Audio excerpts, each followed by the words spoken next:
What's up, everybody? All right. I don't know if I'm actually streaming yet, but we will go ahead and see. If I'm not, then I'll just be talking to myself for who knows how long. Um, let's see.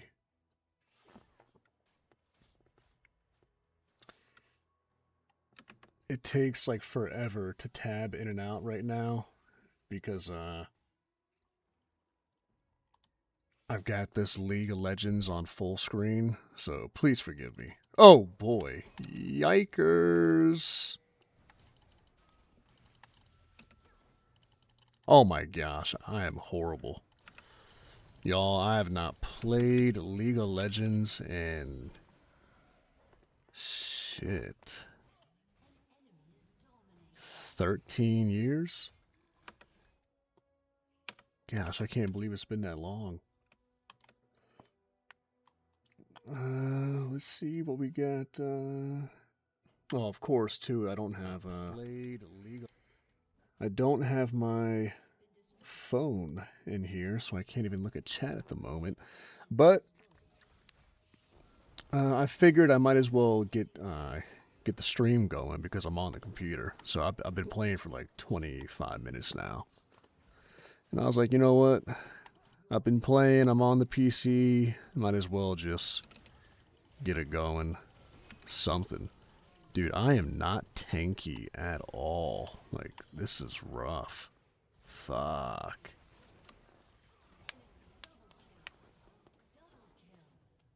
Damn, man. We actually weren't doing like all that horrible. I mean, I'm 2, 8, and 9, but I mean, I've died a lot, but you know, I don't know what I'm buying. Damn, this guy's got like legendary stuff. I'm still rocking like, you know, a fucking shitty ass shield. That's the thing. Like, I don't know what to buy. You know, it's been so long. One thing that's super annoying is like League Classic. You know, just came out last week. You know, last week isn't like maybe like four days ago or something like that. And there's just nothing on YouTube about it.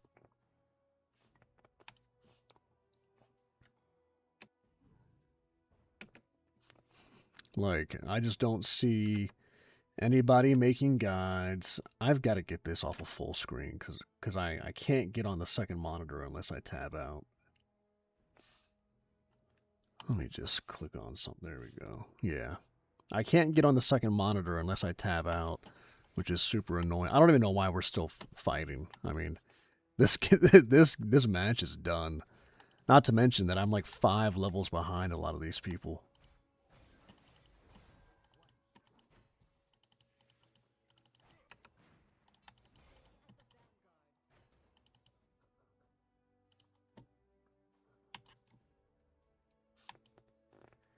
Damn, these motherfuckers got super minions and shit. What the hell just happened to my monitor?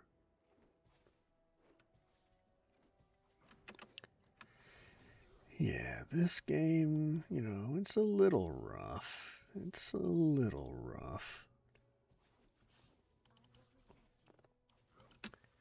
Damn, man. Level 18, level 18, level 18, 16. I'm 13. Fuck.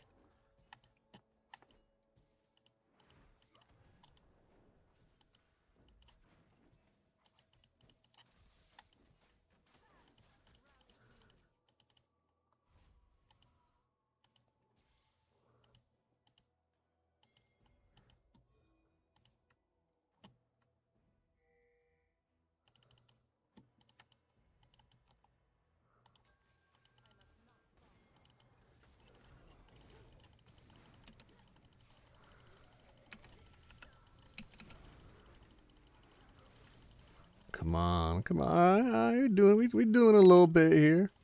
What the fuck just killed me? What's up, Rosen? We need to really just forfeit this. Yeah, surrender, surrender. I suck. Oh, look at that. Just in time for that.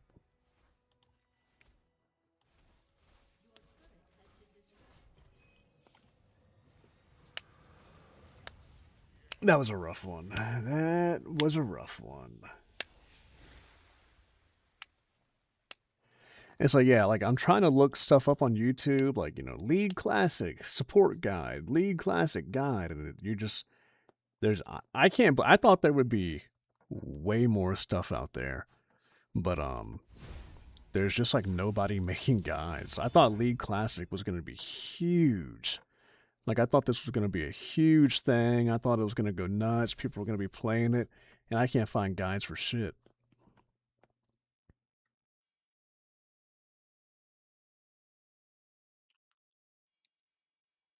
Yeah, see, I don't even know what these. I don't even know what these are asking. Is this like trying to? Is this telling you that you can unlock somebody, or like I don't even know who that is.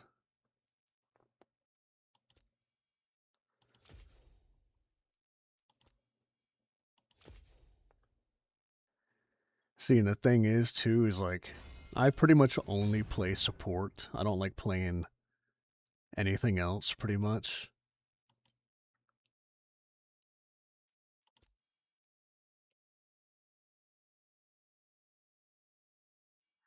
Daily play, 2 missions completed. I don't know, I'll just... My heart and sword, always for Demacia.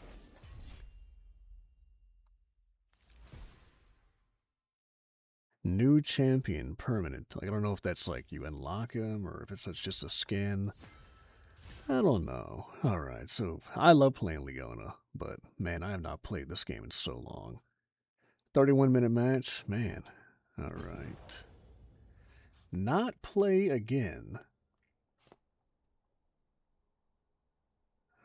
Go ahead, let's see. You're Canadians. I don't know who you're referring to, my friend. Alright, let me put this screen up real quick. Let me grab my phone so I can look at chat and everything. And then we'll get down to business and I'll go over what we're gonna read and whatnot. AFK 1 minute.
Alright, I'm back.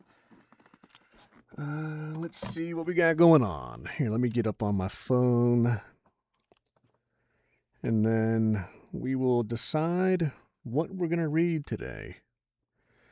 I thought I was going to have all that planned out ahead of time, but it was there goes my last 2 jewels. Well, thank you. Thank you. Alley-oops. Good to see you in here.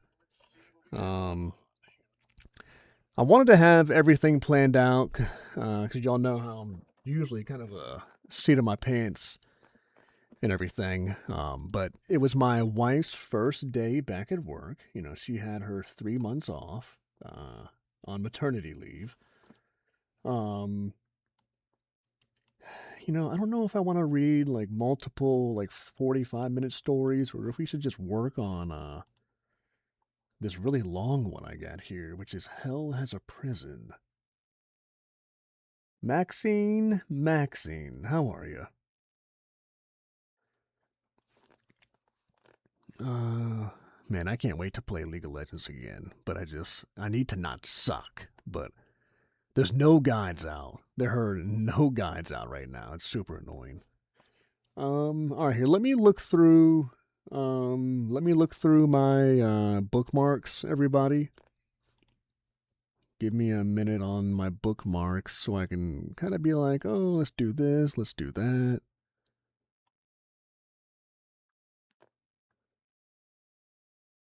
Thank you, Tanya. Yeah, she's almost 3 months old today. I guess she'll be 3 months in about a week. She was born on Mother's Day, so I keep forgetting if that was, I think that was on the 10th. It was on the 10th or the 15th, but she was born on Mother's Day. So, yeah, my wife had her 3 month maternity leave, and it was my first day just with the baby all by myself. And I must say, I did a pretty bang up job. All right, all right. I didn't do too bad. The baby girl had 2 blowouts today, so we were on the changing table quite a bit.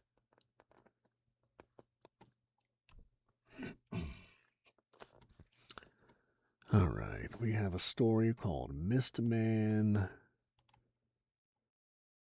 Blood Artist.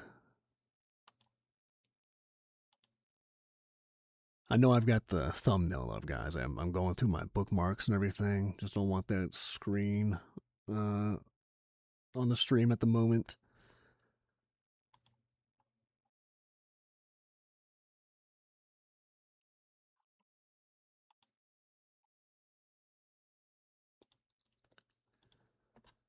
The good people of a good town. What's that story about?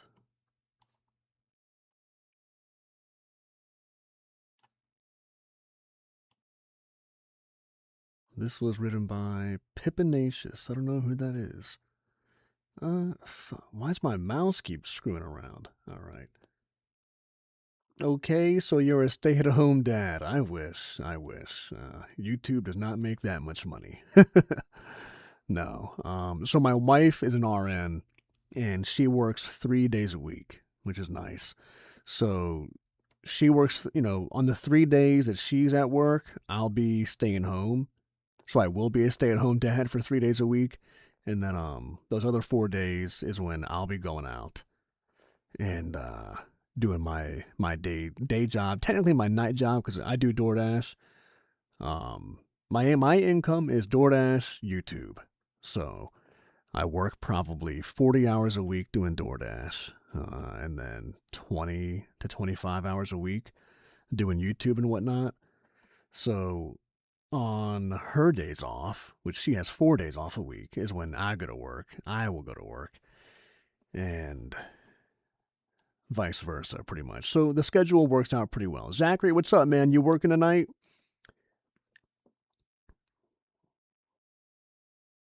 Oh, thank you for the great choice of thumbnail. Yeah, y'all were there for that one. Let's see what else we have here. We have The Will of the Fates, but that has multiple characters in it, and I want to do a collaboration on that one. Dude, why does my browser... It's like I bring my mouse up, my browser up, and then it just slides down. I don't know what Sunchild is. I'm just bringing... Oh, that's a long one. Damn, okay. Red Nova Tyrant wrote that. Okay, that'll be a good one then.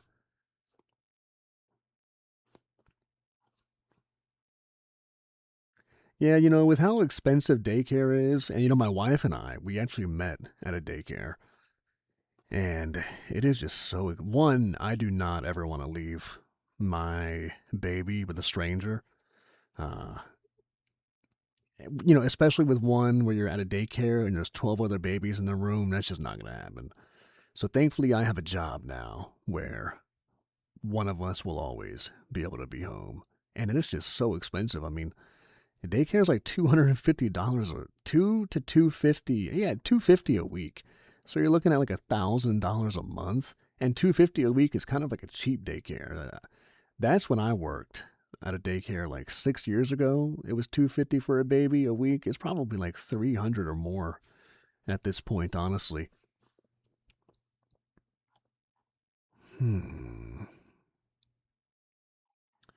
Another story called Thumbs.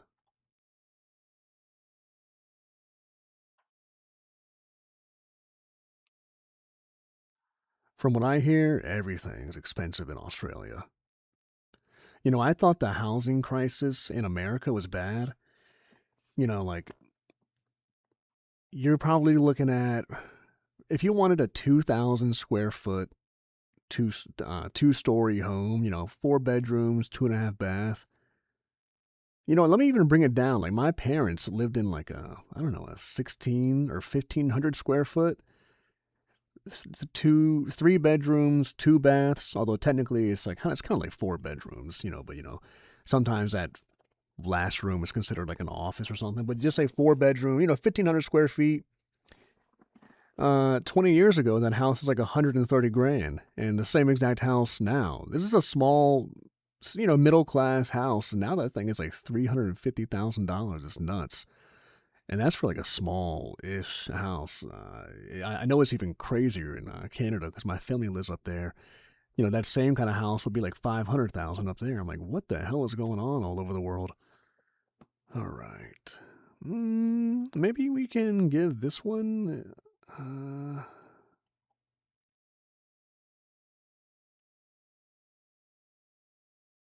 Yeah, that same house would cost 750,000. Australia is probably one of the worst. I don't doubt it at all. I mean, you're looking at like just a middle class house, and even kind of like lower middle class, which is nuts. Not to mention, the interest rates are crazy right now. All right, man, it's always so hard for me to pick a story. Here, let me get a Audacity window up.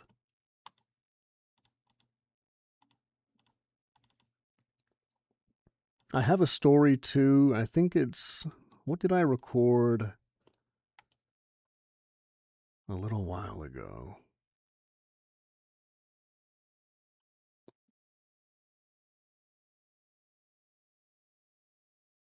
Oh, okay, an interview with Evil. Damn it, I thought I had a brand new story that I hadn't shown y'all yet. That I was gonna, my wife's gonna be home with Bojangles in a little bit, and I was gonna take a break and eat that while the stream runs, and then play a new story in the background. But I forgot that that was a story that we actually recorded live last week. But I'll probably still just play that.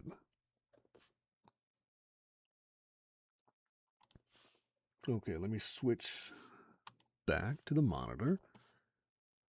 We're gonna start with, what are the comments on this? Do people like it? Oh my gosh, another fucking AI channel. Fear File Chronicles. I remember they stopped making videos, but I remember so on this website, the Creepypasta fandom, all these stories are actually free to use because community content is available under CC BY-SA. And I would look up stories, and this fucking Fear File guy would leave his fucking narration, his AI narration on like every story. It was so obnoxious.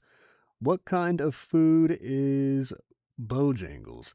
It's fried chicken. Hey, Mom, I thought that was you. I saw the name. What's up? Yeah, so we got this right here. This guy, I mean, he stopped, but these AI channels can just pop something out every single day, like 10 videos a day. 8 out of 10. This was a decent story. Blah, blah, blah. Some sexual elements, I guess. Nice painting. Wow, looks like we're all dead. Yep, that is Mama Kev in the chat, everybody. First day with baby girl went good. She had 2 blowouts. That was I don't know. I don't know what was up with her stomach today, but she got changed quite a bit.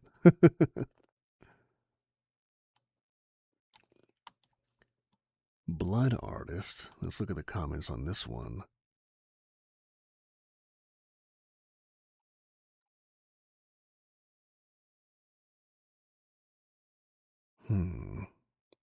Okay, okay.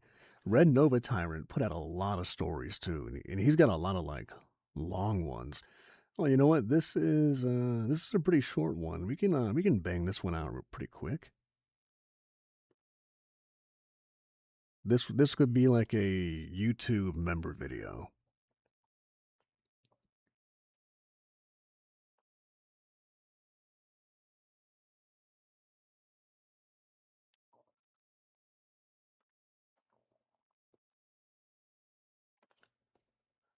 Ah, thank you, Aloobs. Thank you.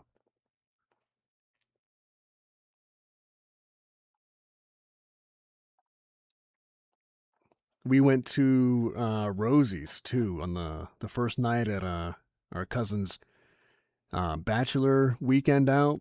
It's a local casino around here, and well, the groom lost all of his money. um, my other cousin lost his money. My uncle lost his money. I put $20 in, and within like three slots, I went up to 160. I was like, wow, I won. I never won anything here. And of course, I was like, well, that was all just free money, so I spent it all, and then I lost another 40. But one of our buddies there went and won $1,200. So, and then my other cousin couldn't go because he lost so much money years ago that he banned himself. He banned himself from the casino. But we went. Let's see. So we went to a reservoir around here at an Airbnb, and we stayed the weekend. So I was gone, everybody, from Friday, Saturday, and came back Sunday morning. And we went fishing. That's what we like to do in the family. We went fishing, and my cousin caught 3 fish. I caught 1 fish. There were 6 of us. We only caught 4 fish between everybody. You'd have thought we'd have done a little better, but some days, the fish just don't bite.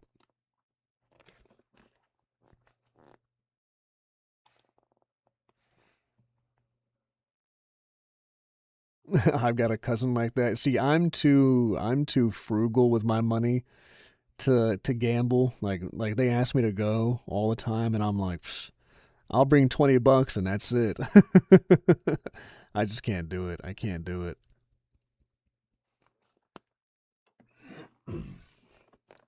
And I feel like I haven't been online in forever, but it's only been a week. All right, so we'll start with Blood Artist. Oh, let me also get the soundtrack going. I'm super excited for this Hell Has a Prison story.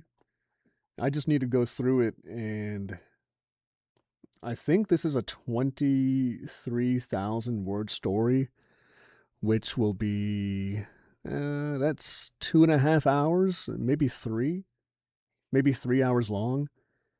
I'd like to do that, but I need to see how many characters are in it, because if there are a lot of characters, then I'll try to get some other I'll collab with some people on there and try to get some other voice actors in,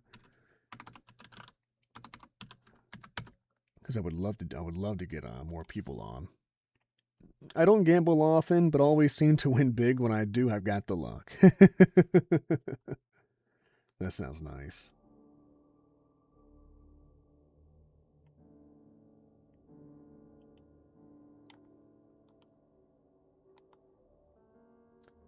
I've been looking forward to this all week. Thank you, Zach. Thank you. All right, well, let me look through this story and see how many characters there are. All right, Kale Herbert's going to be Herbert's a guy. Thank you, Mr. Herbert. Let's try to think of some voices here. So, Kale, he'll be kind of this smarmy sounding thing.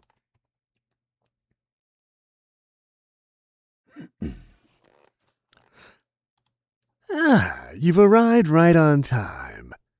Kale Herbert smiled at me, reaching out with his free arm to gesture me inside his extravagant home. He used his body to hold the doorway open, and I stepped inside, thanking him. His face was quite still. I'll reverse that. To hold the doorway open, and I stepped inside, thanking him. His face was still quite as pale as... Okay, that's why. That doesn't make any sense. Also, I need to change where the playback is, the speakers.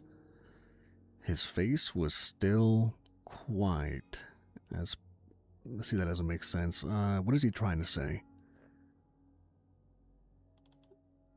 Maybe he just meant to say wasn't. I need to hold the doorway open, and I stepped inside, thanking him. His face wasn't still quite as pale as when we had first met, but there was an energy to him that made him look well. as well as one could be after having survived an attempt on their life. "Thank you, Mr. Herbert," I replied, taking in the grandeur of his estate. Voice cut out. "Thank you, Mr. Herbert," I replied, taking in the grandeur of his estate.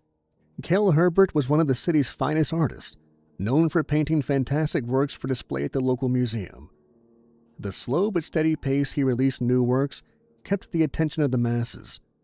Perhaps it also helped that all the other artists in the area were too frightened to even dare to try. Many collectors tried to buy off his pieces, but he only let a select number leave his grasp from time to time to make ends meet. Mama Kev, do you listen to the stories? I don't, I'm pretty anonymous. Not everybody knows. Not everyone in my mom knows, of course, but most of my family members that do know, it's like, oh, I can't listen to Kevin talk like that. So, most people don't listen because it just sounds like awkward, which I get. Most of my family members don't. Plus, a lot of them don't listen to like creepypastas and stuff anyways. And my mom's a big reader, like me. So she probably mostly reads, which, my dad sure didn't read. So I get my reading from my mom. We'll go through books like candy. Time to make ends meet. Lumber leave his grass from time to time to make ends meet. He claimed that he always put a part of his soul into every piece, and that he'd have no soul left if he sold them all off. I believe it. The way he used color and brushstrokes to glorious detail, there was an unimaginable amount of love and effort put into everything he did. Still, I couldn't help but wish he'd paint a picture for me to keep too. So, as a fan of his work, I was immensely excited for having the opportunity to interview him tonight. Dinner's just about ready. Wait, I gotta go back to the beginning. What voice did I give him? Ah, you've arrived right on time. Alright, yeah, that's right.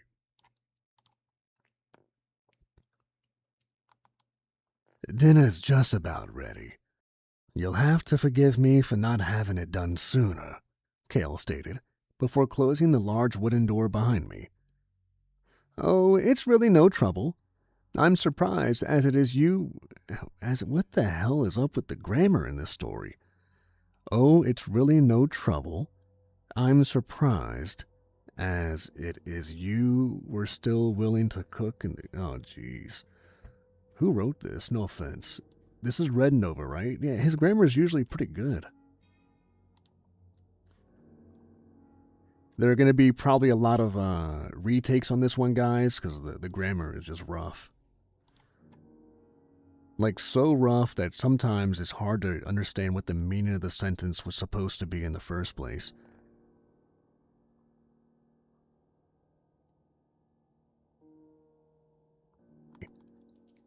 Oh, it's really no trouble. I'm surprised as you were still willing to cook in the first place, what with your injury and all. My eyes drifted from his face down to his forearm, wrapped in bandage and cradled in a sling. My heart skipped a beat when I saw the bloodstain on it. Ooh, you know what? Give me 30 seconds too, while I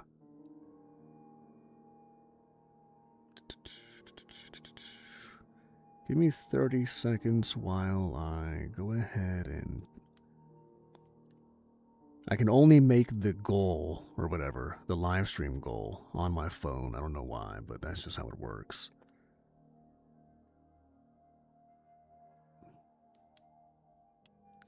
I'll just hit a goal of 5 super chats. That's it. We'll go, and if we hit the, so I plan on recording for probably till at least 9. If we do hit the goal of 5 super chats of $5 and whatnot, then we'll probably go longer. I'd be willing to do read-throughs for you and fix any editing, cut and paste it, then run a grammar checker. Yeah, I know I can, but some of the grammar it's not even the fact that it's like a comma's in the wrong spot.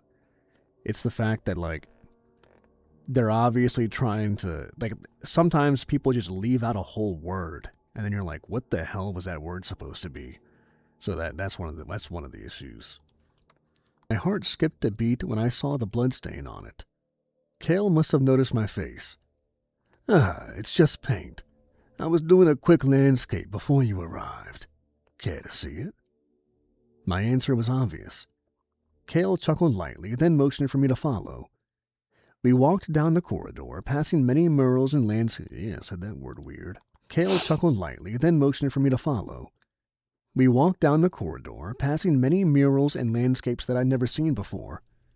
Exquisite hues and technique filled my eyes, and I had to keep myself from simply standing still and letting them swallow me into their worlds. Alley-oops, $5. Love this Nightmares Nightly family. Thank you. Hey, Cryptid, what's up?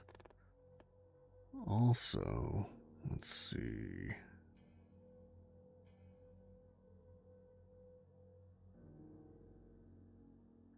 Allie, you are here every single live stream. Let me go ahead and you are now a moderator, Alley-oops. Eden Edrosen Rosen. Thank you. Thank you for the $5. Thank you. Yeah, I will start adding a few moderators over the next few weeks or months. And basically, the best way to get that is, one, if I know you from the comments on videos, normally. And then if you're in every live stream for the most part, I'm going to start making those people moderators too.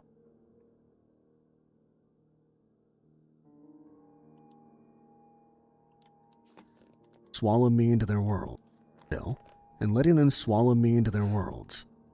The subjects and themes of these works were still similar to those Kale would put on public display. Mostly people in their day-to-day struggles, usually exaggerated with ironic sentiments, such as a man carving off a chunk of his own flesh within his run-down house, a pile of bills stained in his blood with his family watching from another room. Another painting depicted a woman screaming in agony while every joint in her each... A bill stained in his blood with his family watching from another room. Another painting depicted a woman screaming in agony while every joint in each of her arms were being popped apart, deforming her. She was holding onto something on both sides, slowly being dragged away into the darkness of the painting. In one hand, dollar bills scratched at the inside of her fist and let crimson river pour from them. In her other, her fingers dug into a load of artisan bread, just about ready to break off from her. It was the gritty depiction and familiar pain of those average difficulties that really enraptured his audience, damn it.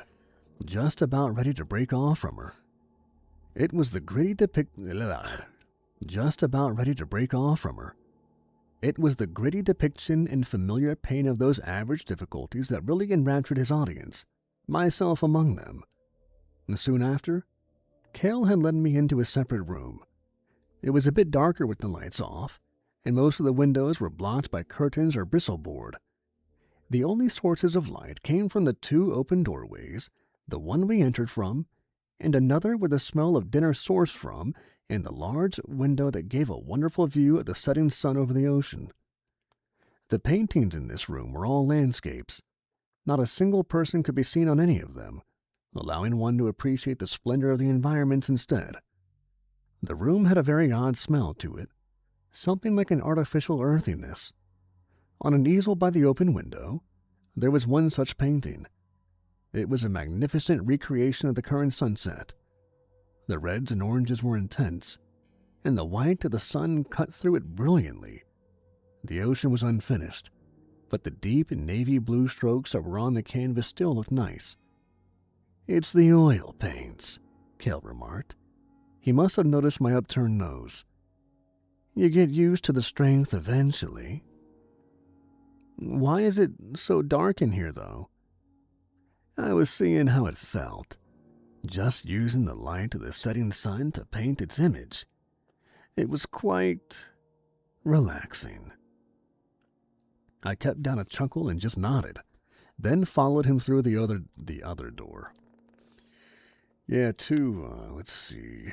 So I'm saving up for a new microphone and a new interface that goes from the microphone to the computer.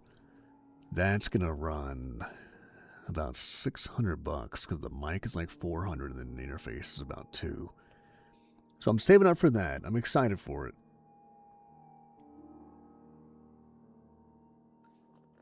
Quite relaxing. Quite relaxing. I kept down a chuckle and just nodded, then followed him through the other door. It led into the kitchen as expected, which doubled as the dining room, with a massive glass wall overlooking the ocean and its cliffside. Kale invited me to take a seat at the dining table near the studio entrance, and then joined me from the other side of the table. The plates were set and neat, with a bottle of wine waiting on his end.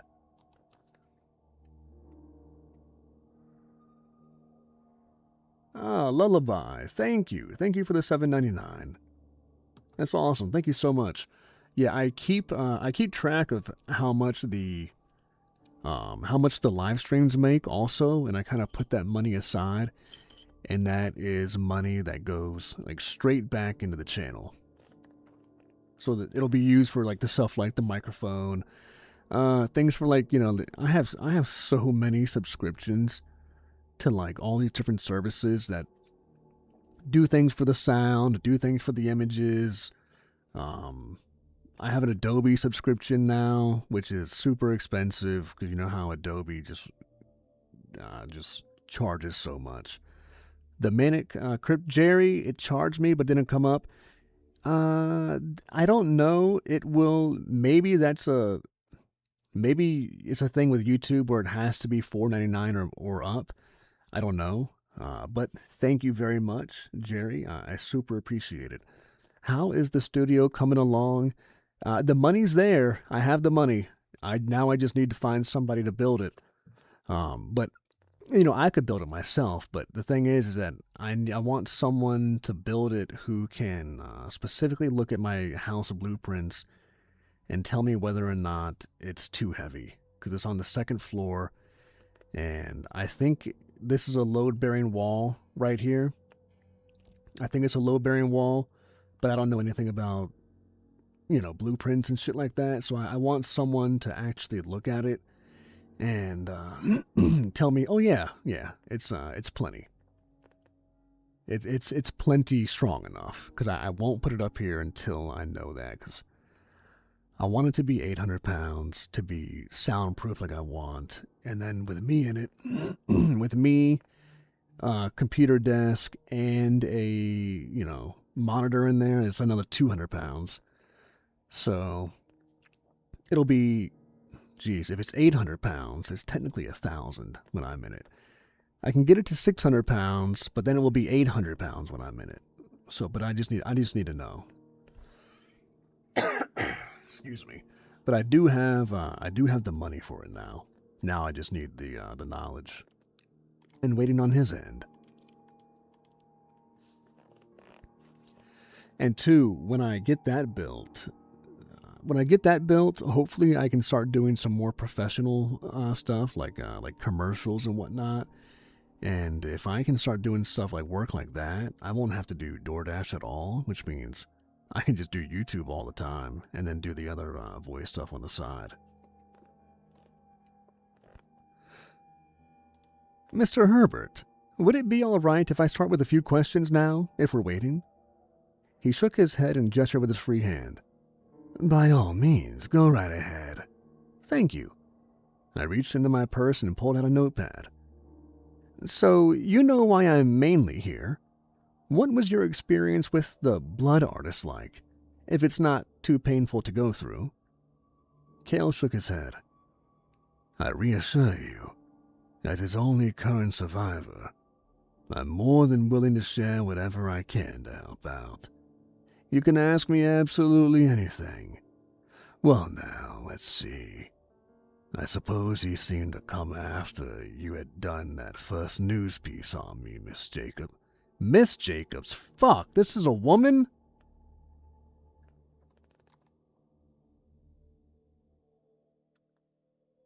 I hate when I hate when you don't find out the gender of somebody until you're 5 minutes into something. Trying to talk to other Aussies. Thank you for the gift, Jerry. Thank you. Trying to talk to other Aussies. I start using pounds. I spent too much time talking or listening to Americans. Crikey. Gotta go ahead and tell us how many kilos it is. I guess 1,000 pounds is what, like 700 kilos, something like that? Oh, no, wait. 400? 400 kilos? That's just math off the top of my head, I think.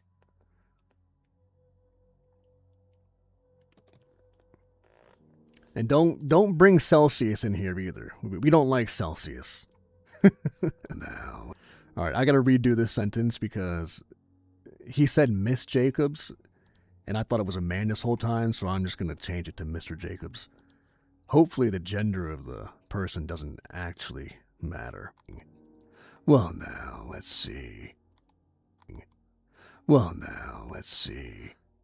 I suppose he seemed to come after you had done that first news piece on me, Mr. Jacobs. Must have been the attention that drew. Same as the rest of them, right? I nodded. That does seem to be the pattern. All 4 of the other victims were getting in the spotlight very quickly, too. So why then did you keep going, if you knew it would put you at risk? He shrugged. Oop, got a little hiccup there. Did you keep going, if you knew it would put you at risk? He shrugged. Oh, I waited too long. He shrugged. Because I wasn't appropriately scared, I suppose. Because I didn't think it could happen to me. But it did. Right you are. After painting so many normal problems and basking in their feelings, getting used to the pain of the everyday, I didn't see this criminal as a threat. I was concerned, sure, that it might happen again, but I also couldn't just leave my audience hung and dry. And this house doesn't pay for itself. Ugh, weird noise that just came out of my mouth.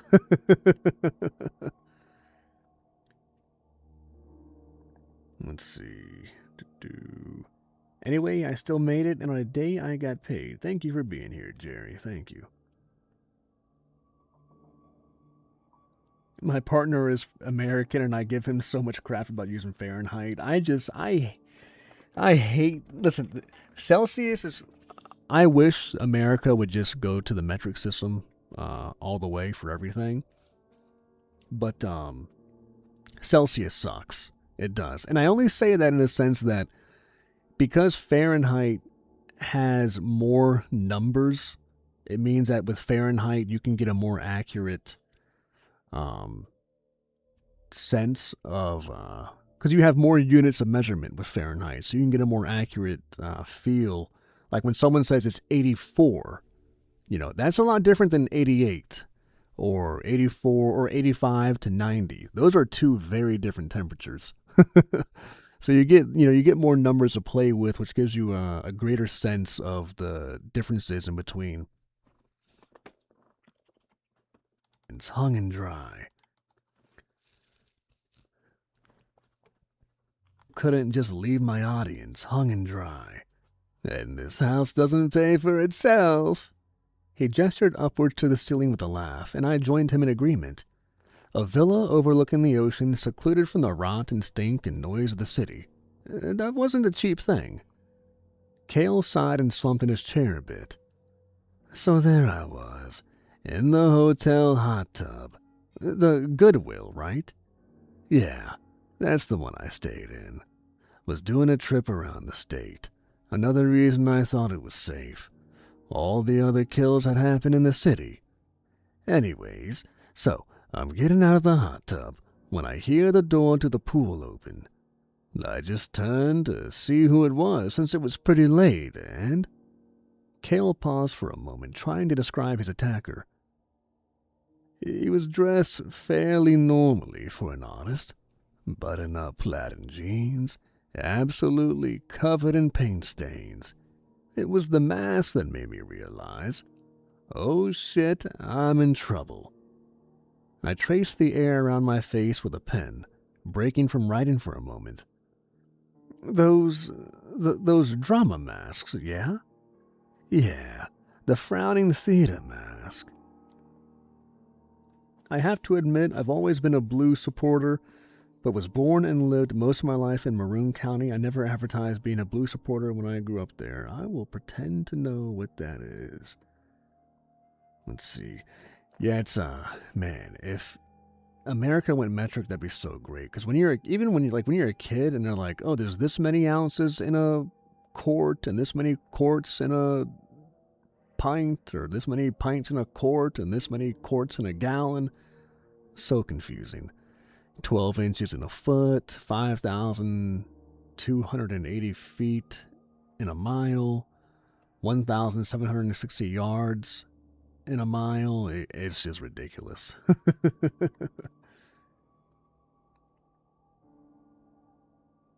Football. Yeah. Oh, so y'all mean soccer, right? Sorry. You know, this is America over here. We say soccer.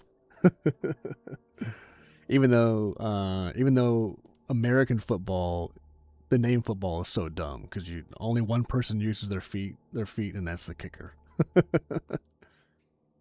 Rugby. Okay. Theater mask. Yeah, the frowning theater mask. I paused my own writing. A frowning mask? All of the others were attacked by a smiling man. Well, that's just it. See, my theory is that there's two of them. That'd explain how this one found me so quick. Cale shrugged again, raising an eyebrow as well. I can see it, yeah. The murders seemed too well coordinated for it to just be one person. I flipped the page in my notepad and continued. So, what happened when you saw him? Cale reached down with his left hand to pull up the side of his shirt, revealing another bandage on his left side abdomen.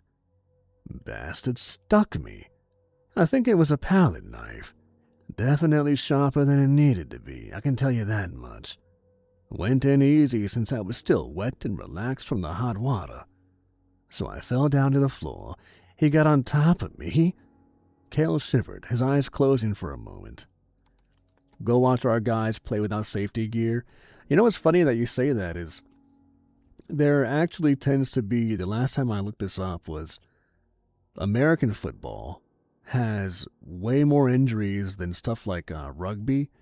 And one of the reasons is because you wear protective gear in American football, you actually go for like way harder hits, and the added protection gives you a more false sense of security, so you end up getting hurt more. I even think I heard that back in the day when they were talking about concussions.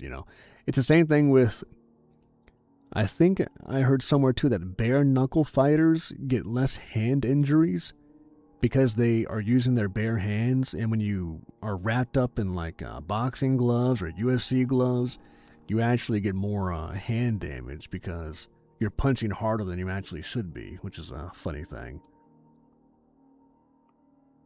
I'm a Dallas fan, but prefer college games to NFL games. Football is football, though. I know that. I have to make a quick call to my sister. My sister is 62 today. Be back soon. Happy birthday to your sister.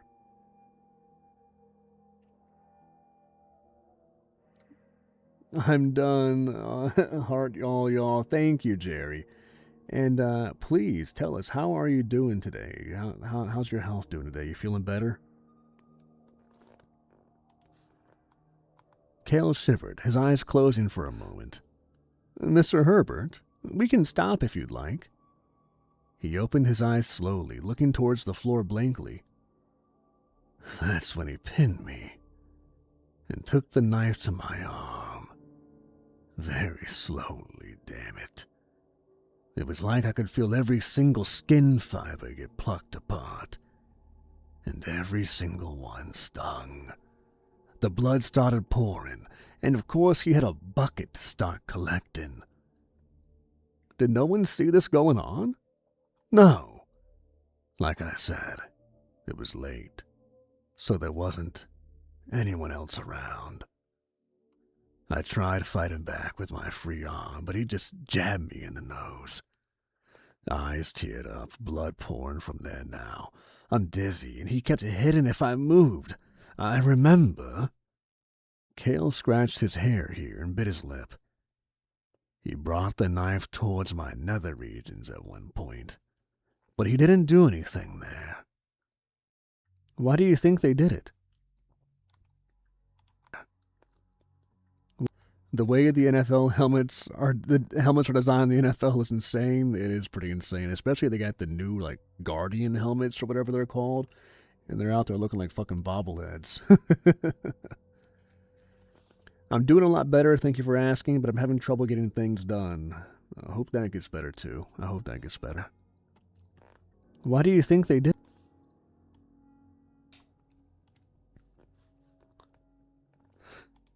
Probably to get my heart racing more, to scare me, get more blood pumping, bleed me faster. If that was the reason, it worked. He leaned back, resting his head on the top of the chair while looking upwards again. I remember getting tired, and I could barely keep my eyes open. Eventually, I blacked out, and the next thing I remember was being in the hospital. All right, then. I nodded slowly. What is your opinion on his methods? Why do you think they're doing this the way they are, going around and draining artists of their blood?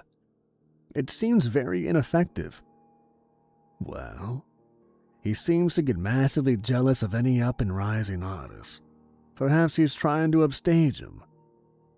Upstage them how? I don't know why. My stomach has been like completely silent and normal all day, and now it's just like I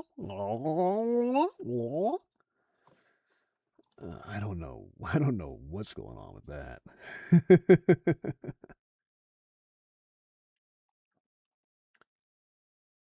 Will do, Jerry, will do. Thank you.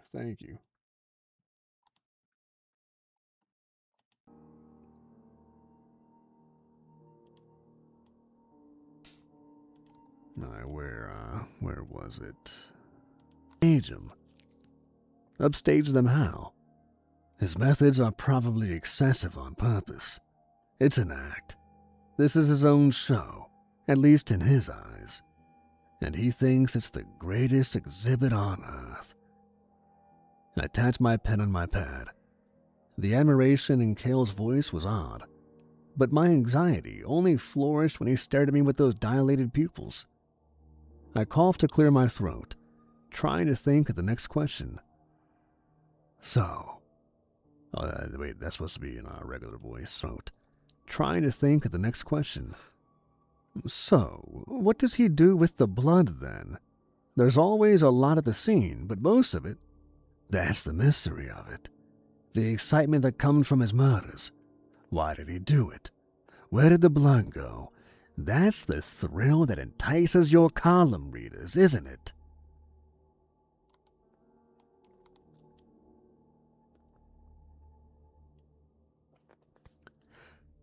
Cale was leaning over the front of the table now, his bandaged arm beneath him. My suspicions towards Cale were growing ever more intense. While he might have just had some strange fascination... I said that weird. Suspicions towards Cale were growing ever more intense. While he might have just had some strange fascination with his murder, considering the taste of his works were rather dark in their own respect, I couldn't help but wonder if there was another reason. And if my hunches were correct, then this was a situation I had to get myself out of quickly. Biting my lip, I tried another question. Did the idea ever come across your mind that this person may have been a copycat? Cale rested his elbows on the table and clasped his hands together. Of course, someone else might have a taste for the blood artist's work. My attacker was definitely a copycat. They could never get it precisely right if they tried. And why would that be? Because you can't imitate perfection. I'm gonna go ahead and guess that he's the killer, the blood artist. Is Mandy here? Not at the moment. Can't imitate perfection. A silence was born after that, and quickly grew into its uncomfortable adolescence. I slowly copied down his words, trying to avoid making eye contact with the frightening man. I scratched down notes, or at least pretended to, and flipped through my book, attempting to find another question to break the eerie quiet. The abrasive ringing of the oven did so for me, signaling that dinner was ready.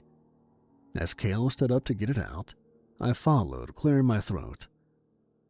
Would it be all right if I use your restroom before we eat?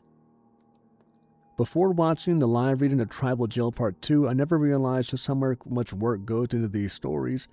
Made me appreciate your work so much more, and watching this one just reinforces. Thank you, Lullaby. Thank you.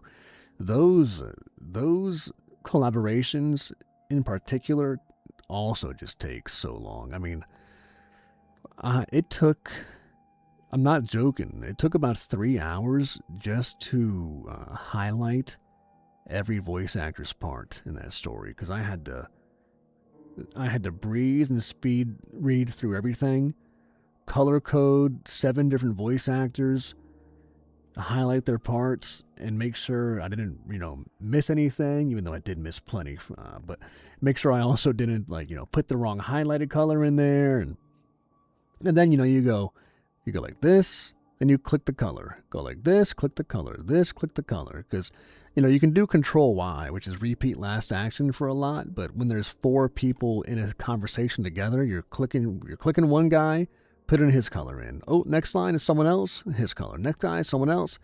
So much back and forth. Then talking to them, sending the lines out, getting them, hassling people if they're, coming up on the deadline, all that kind of stuff. All right, if I use your restroom before we eat? Kale smiled softly and nodded, before pointing to the dining room's main entrance.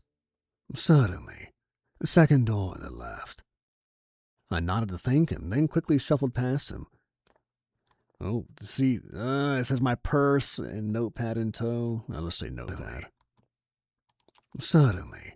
The second door on the left. I nodded to thank him, then quickly shuffled by, my notepad in tow. The door opened to the main hall, forcing me to pass by the same paintings as before. Only now, instead of just feeling a dark and surreal fascination by Kale's works, I was disturbed and uneasy. It wasn't hard to imagine the subjects of his portraits being his victims. I began to make haste for the front door, when I noticed that one door was still open a bit. His studio. Though it made me sick to admit it, I wanted to see his art one last time if he was to be arrested after I had made my report to the police. Otherwise, I might never get that feeling again, regardless of what emotions accompanied it now. I stepped inside slowly, unable to make much out of what was visible before. The sun had set during our conversation, and so it was nearly impossible to make out any of the paintings distinctly. Feeling on the wall, I felt a light switch and gave it a flip. My heart caught in my throat as it skipped several beats. Impulsively, I covered my mouth to keep it from escaping. Paint cans sat on the floor, with crimson drip lines running down their sides. Some were filled to the brim, others laid on their sides, the blood caramelized and crusty. A scream was finally ready to escape my lips when I felt another hand clasp my own, and a sharp kitchen knife driving itself into my back.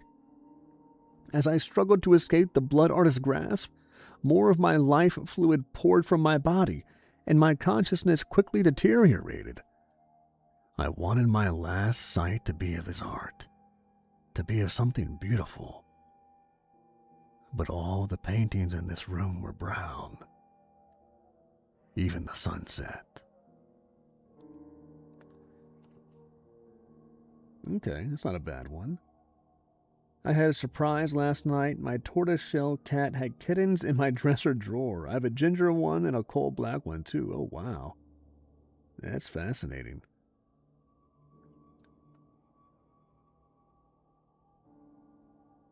I'm back. She said, thank you for the birthday wishes.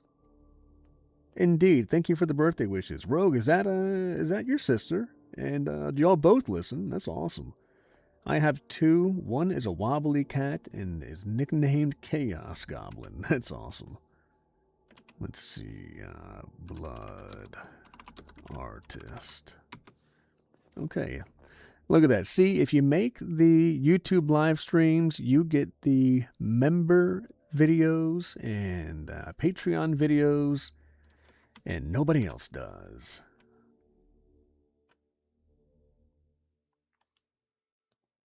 Why does it not surprise me, Allie, that you have a tortoise?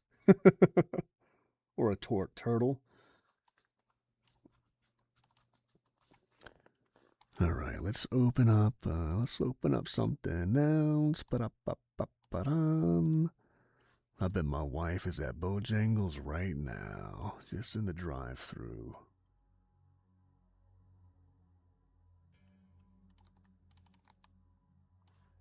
All right, you know what? Let's see. We'll do the whole rigmarole here. I'll show y'all again what goes. You know what? I'll do the whole process again. So we'll go through the whole editing process on here real quick, like we did last time. Y'all seem to enjoy that. So what I was trying to do, because I don't want to keep using the same live stream thumbnail, but I tried generating some different images today, but you know, the normal live stream thumbnail like this was made with a different version of Midjourney. So now when I do the modern versions, it just is different. So I didn't like any of these. Like, they're cool pictures, but I didn't like any of them. They look too cartoony and, you know, too just not good enough. Lacking detail, you know, kind of thing. So I tried to do a new one today, and I didn't like any of it. Rogue is my sister. That's awesome. I wish my siblings listened to creepypastas. So we just de-essed it. Now we're going to de-click it. All right. Now let's think. We got to think. This is called Blood Artist. This story is about a guy who paints his paintings with blood. So, Chaos Goblin is named Chibian, but she keeps thinking she's a normal cat, and the zoomies are chaos. All right. So, the story is about a guy who's a painter, and he paints with people's blood. So we're going to type in here. An artist at a canvas in a dark room. I always put dark room because I want the background to try to be black, but not like super black though. I want it to be just like kind of like a grayish, but you can't say that to Midjourney because it'll just put a gray blank in the back. Hey you guys, what's up, Sam? Sam Bam Dick Slam. How you doing, my friend? An artist at a canvas in a dark room, painting large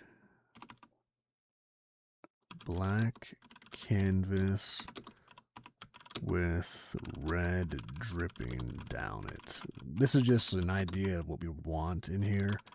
This isn't what it's probably going to look like.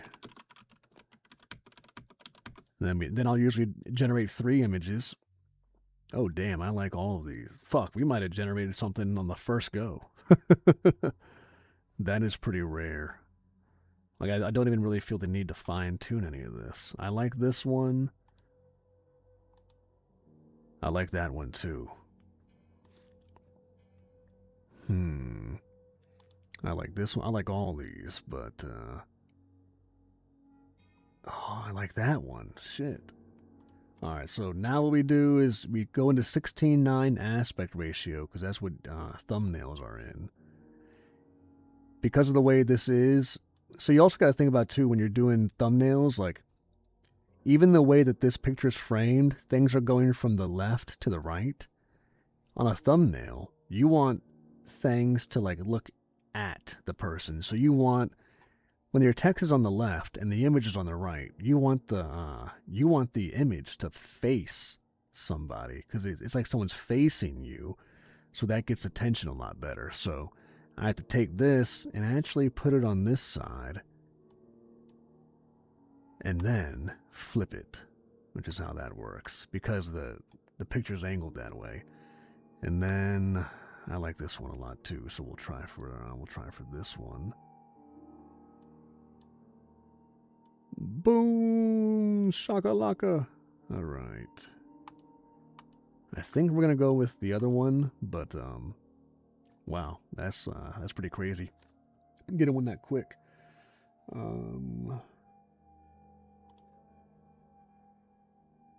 me see.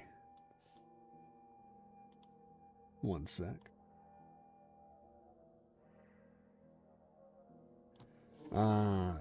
Did Mandy make it today? Not yet. Damn it, Nightly! I didn't know you were going live too. Oh, I just saw your Discord thing like 15 minutes ago.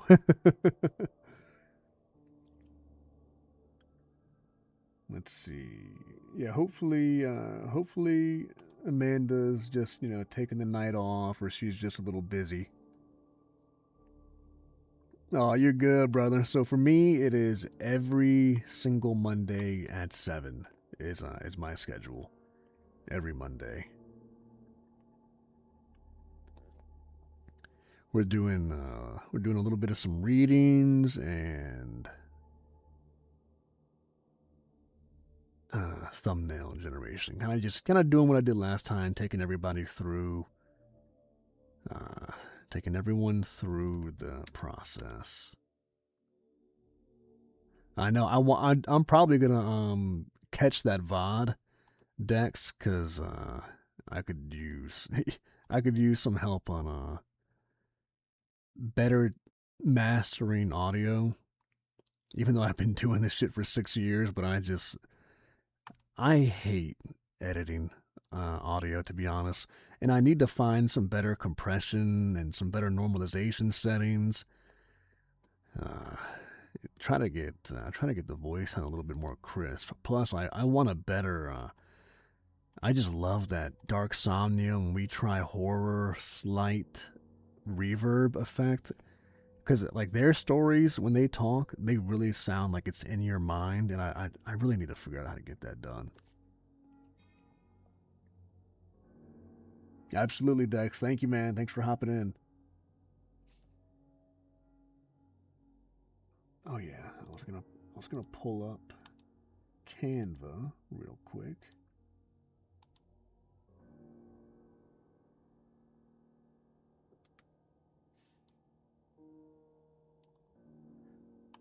Create thumbnail.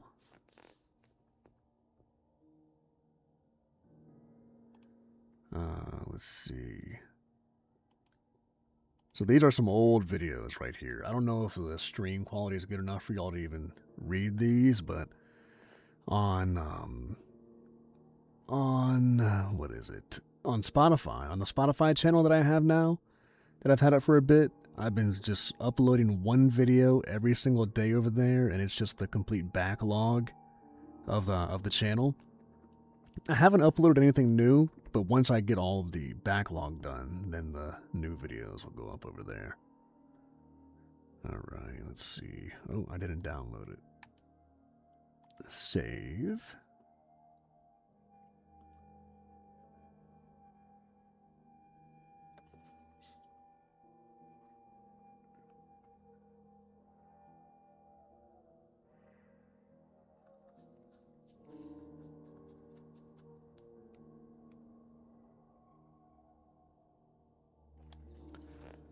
Alright.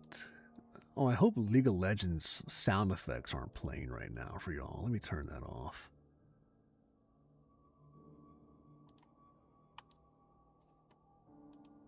I hope there hasn't been just like slight background League of Legends noises going on.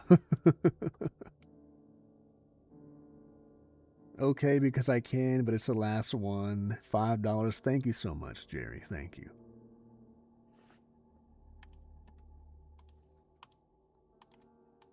We will. Oh, you know what? I actually don't. I kind of don't like it like that much. But I think that'll be alright. Okay. We will go as long as I can tonight, and I will be playing that. That'll be read last time, but I'll be playing that interview with the demon, and I hope to write something either with Woundlicker, who wrote "Hell Has a Cart and Everyone Must Pull." That we worked on that together, but he wrote it. I hope to write a story with him, which he'll write it, but we'll bounce ideas off of each other, of an interview with a demon. Even though that's what we read last week, but it was like very brief and it was only like a 30 or 28-minute story. But I want to write something with either a journalist or a priest or anybody is interviewing a demon, and we hear about like the inner workings of hell, what Lucifer has planned, why demons do what they do, that kind of thing. This was just an interview with a man who happened to be a demon. There was no like demon knowledge going on in that one. We did hit the goal, so thank y'all so much for that. That is freaking awesome. Oh, hi, Taco. How are you, my friend? Let's see. We had Mexican food, actually, when we went on that bachelor party. The Mexican food over there was all right. You know, it could have been a little juicier, a little spicier, but it was good. I always get steak fajitas. I don't get anything else. All right. I remember being a kid, and you'd be at like Applebee's or something, and they would bring out this fajitas on a sizzling plate. And when I was a kid, I thought that was such a cool, like, grown-up food, because, like, I never got steak fajitas when I was a kid. I'm like, whoa, their food's coming out and it's sizzling? That must be a grown-up dish. All right, I interviewed, how about, no, delete.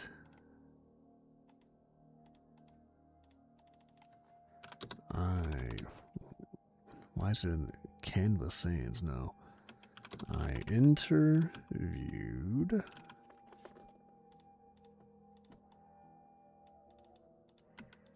I don't like how the A just looks so lonely.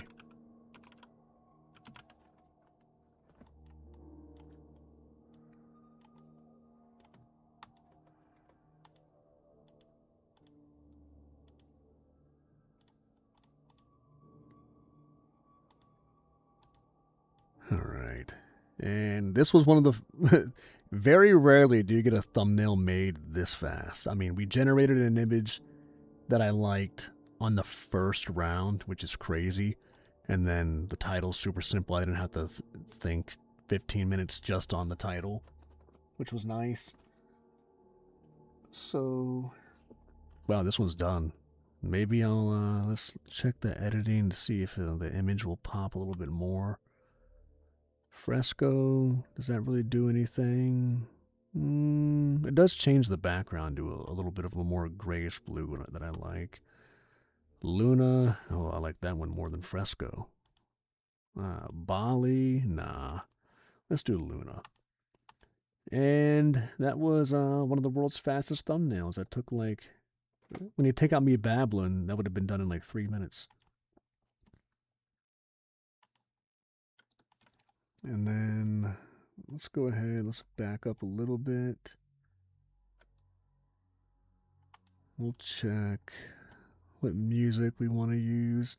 So this one's kind of a creepy-ish story, so maybe we'll open it up with that. And I can't play the music. I can only play that one song y'all are hearing in the background right now, because everything else I played during the live streams gets the live stream copyright struck or whatever, which doesn't affect the video because I don't monetize. I don't put ads in the live streams anyways, but I just don't like seeing that red X pop up on my screen, you know, when it's like, we found copyrighted material in your story, even though it's bullshit, because there's companies out there that falsely claim stuff like this all the time. I love this process, Ali. I'm glad you enjoy it. I'm glad you enjoy it. It's nice actually doing this with people listening, because it's like this is such a lonely part of the job, just sitting, recording, and editing. So it's nice actually doing it and actually just getting to just talk and chill.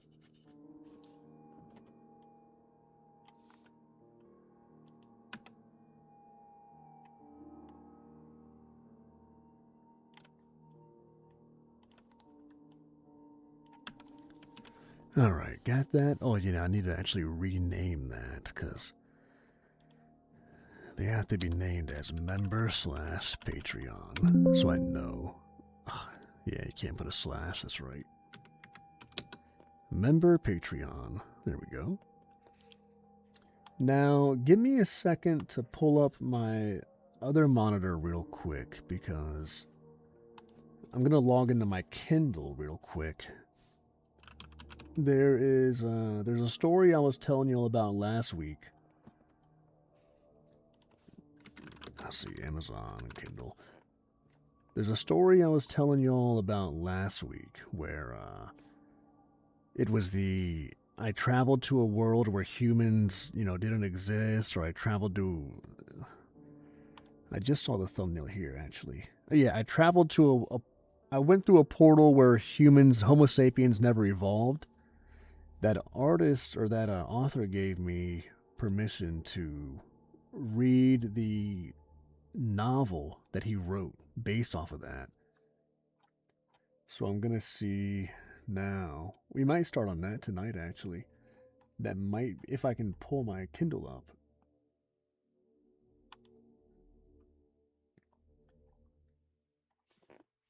Let's see. I'm so bad at talking and doing things simultaneously, so not just a disembodied voice if you're doing the live stream. LOL, exactly. All right. Show me my Kindle library, please.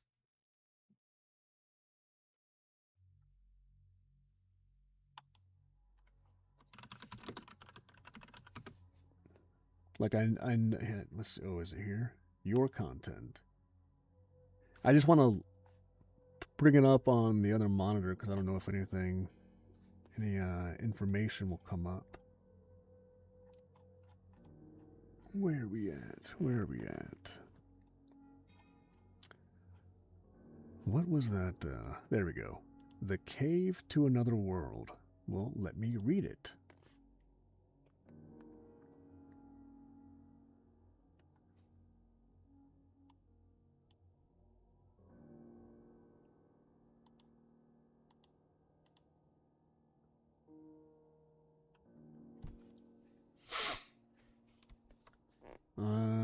Should I? Alright, there's a preface here. Oh no, I just woke up. What's up, Cisco? Good to see you in here. Okay. Now, the author on this story is like, geez, we're gonna have to. I don't like that. All that white on the screen is bright. The author of this story is like Finnish or is something. Just that's I don't know. The language is a bit different, so there's gonna be probably some funny words in here. All right, now this is kind of a bummer because this is in the way. I don't know how am I gonna fix that. Can I just format this differently? Let me see. If I can just make the Kindle screen smaller, that'd be nice.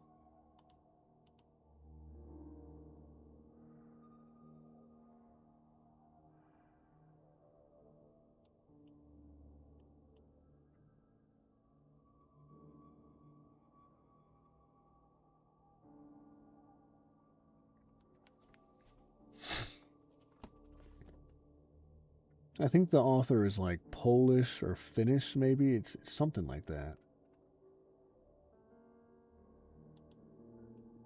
No, okay, this isn't working. Honestly, I might just have to hold my phone in my hand and read off of that if I can't get this properly formatted.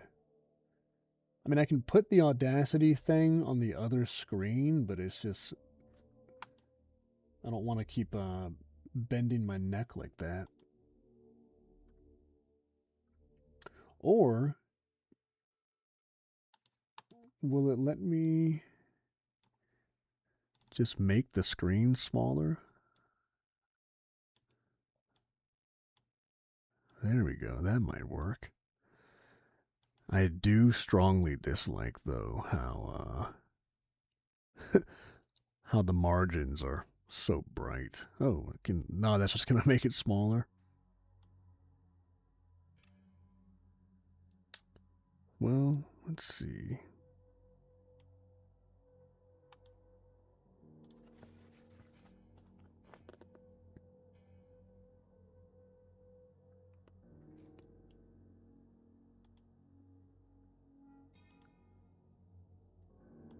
Go back to the format. Can I go single column where I can just continuously scroll?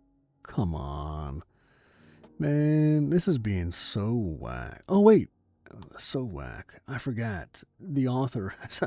Sorry, guys. I wasted all this time, and I remember the author actually emailed me the Google Docs of this story.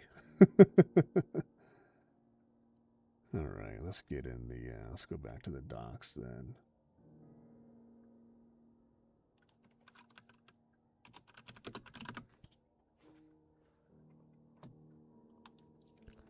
I'm sure someone in history somewhere has done it, Allie.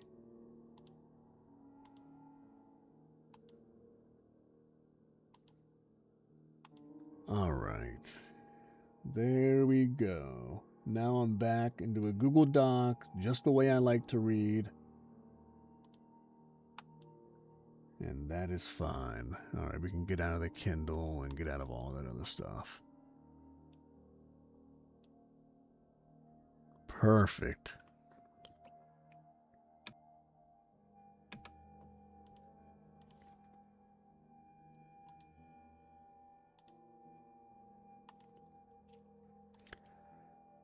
So, to bring everybody up to speed, y'all have heard me say it again already, but the first story of this is I found a cave to a world where Homo sapiens never evolved. Or basically, Homo sapiens did evolve, but they didn't take over. Neanderthals are like the reigning species. You can find this story on my channel or on Nature's Temper. I know he did it. He has an amazing narration of it. And I think it's a group of, it's been a while since I've read it, but I think 3 people went over there. And it was a guy and a girl and a guy. It's told from the male's perspective, and he has a guy friend and a girl who's a friend. And I think his guy friend, the Neanderthals kind of take him hostage, and the guy friend gets killed. And maybe there wasn't a girl that went. It was just 2 guys. And I got confused because there's a girl Neanderthal, and the Neanderthals kind of forced the guy to have sex with the Neanderthal woman. And he leaves, tries to bring her out. They get shot. They break out of the Neanderthal complex or whatever. And then the guy makes it back into the real world, I think. Just another Cisco sent Nightmares Nightly 1 gift membership, 1 membership to Nightmares Nightly, and Noah got it. Thank you so much, Cisco. I know people really appreciate that stuff because they get the member content and all that. So that's kind of the story that happened in a nutshell. It's like an hour and a half story. You just got it in 30 seconds. And this story is expanding upon that world the author created. Preface. About 3 years ago, the halls of Sorbonne buzzed with rumors regarding the sudden disappearance of 2 promising exchange students. I had the opportunity to supervise one of them, Alexander Conway, my bad, why did I say Convoy? Disappearance of 2 promising exchange students. I had the opportunity to supervise one of them, Alexander Conway, and thus was the first to express concerns about their unexpected departure from our institution. His peer in this mystery was the younger Abbasi Hamisi, a student I had met only in my lectures, but whose potential was clear. Alexander had been deeply immersed in his doctoral thesis on the sex-based division of the labor among Homo neanderthalensis, a subject he approached with intense passion. So, when he didn't return after the summer break, I sensed something was wrong. Efforts to reach both young men were unsuccessful. Learning that they hadn't returned home, their families informed of their absence from the Sorbonne. Fuck, did I call it Sorbonne earlier? I don't know, Sorbonne or Sorbonne? I love that story. Is this a sequel? I don't think it's... I haven't read it. I don't think it's a direct sequel. I just think it's an expansion. I gotta go back and see how I pronounce this word. The halls of Sorbonne... Okay, I said Sorbonne. Cool. Their families, informed of their absence from the Sorbonne, reported them missing. Speculation started circulating among the students that the two had embarked on a summer journey together, but their destination remained unknown. It wasn't until a month later that authorities were able to trace their last known location to the enigmatic Balowieza Forest in Poland. However, the purpose behind their journey continued to be shrouded in mystery. Every investigative path reached a dead end within the dense, secluded confines of the forest, and after a year of relentless search without any solid evidence, they were regrettably presumed dead, likely victims of the harsh, unforgiving elements during what was assumed to be a misguided adventure in the wilderness. It was against this grim background that... that just made me think. So it looks like this preface is stating that those two kids that went on and they found that cave to another world, one of them died in the Neanderthal world, but then the other escaped. But now that I'm thinking about it, the ending of that story ends with him escaping and then him training or spending months getting a bunch of guns, and then it ends with him going back to the Neanderthal world in the cave, and then it just ends. Soon to be a misguided adventure in the wilderness. It was against this grim background that a letter, signed by Abbasi, landed at my doorstep. Eagerly, I unfolded the letter, hoping for some clarity. However, to my disappointment, the numerous pages inside seemed more like speculative fiction than a factual account of events. At first, I thought I might be the victim of a cruel joke, or perhaps an elaborate hoax created by someone involved in their mysterious disappearance. Another troubling thought also crossed my mind. Had Abbasi lost touch with reality? Yet, just a few days after receiving this perplexing letter, an unexpected package arrived, forcing me to reconsider the seriousness of its contents, An unexpected package arrived, forcing me to reconsider the seriousness of its contents. Inside the package was a remarkably well-preserved skull. Verifying it as a genuine artifact took considerable time, but once its authenticity was confirmed, the previous letter could no longer be dismissed as mere imagination. Creating such a perfect replica would have been nearly impossible. Following the discovery, I sent a response to Abbasi. It took an entire year before I heard back from him, a year filled with growing apprehension and fear for his well-being. Unfortunately, his second letter came without a return address, eliminating any chance for immediate correspondence on my part. I have included both Abbasi's accounts in my response here. I believe it is crucial, indeed essential, that this narrative be brought into public discussion, presented here with only minor changes to formatting for readability. Natalie Delsarte, with only minor changes to formatting for readability. Natalie Delsarte. Remind me of the story about a guy living in an alternate reality. If that's the one by Mr. Outlaw you're talking about, then I like that story. I've done that. But also, if you're talking about the one that's done by I forget the other guy's name, but there's one that I want to do where it's the guy that's addicted. I think I'm addicted to alternate realities or something like that. I want to read that one too. That's on my list. Where I live is an alternate reality. Yeah, you know, Australia might as well be another planet.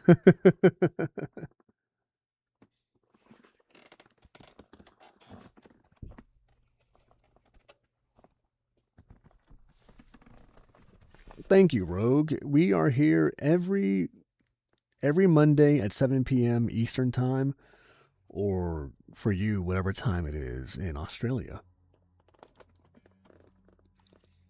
Are y'all, is it like morning time for y'all, or like after, or like, I guess, would it be like early morning over there or something like that? Y'all are probably around 12 hours different or something. Although I have no idea. Natalie Del Sarte. The first letter.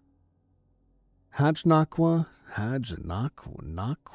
Yeah, this author is, I think he's Polish, so there's going to be a lot of crazy names in here. The first letter.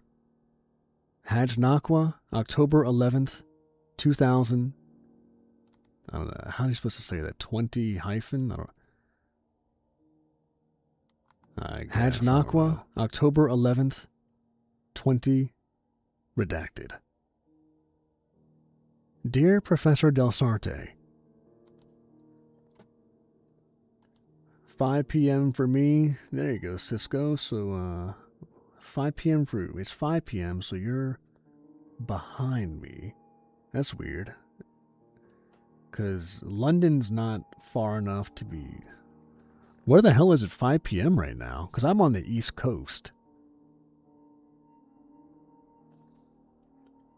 Morning around 9 a.m. That's what I thought. There you go. Just because even the planets try to hurt you doesn't mean it's another planet. I think that's exactly what it means, actually, Lullaby.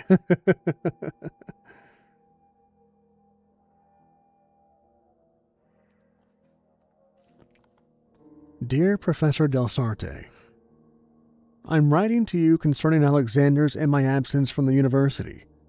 I want you to know that neither of us left out of a lack of interest or respect. California. Oh, I always confuse that. I always think that... Okay, wait a second. Let me use my logic here. I thought if it's 8 o'clock here...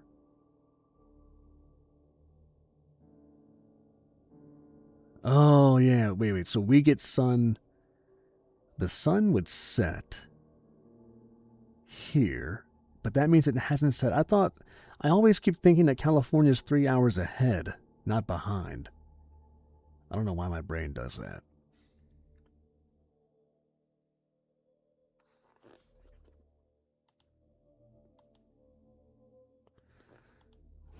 Let's see. Yeah, because... Damn, is that right? Why does my brain... The sun rises in the east and sets in the west. So if it's... I thought that things happen here first. So if it's... I sound like an idiot right now, guys. I haven't got a lot of sleep.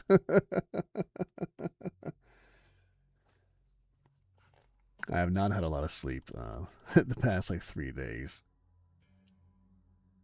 Neither of us left out of a lack of interest or respect.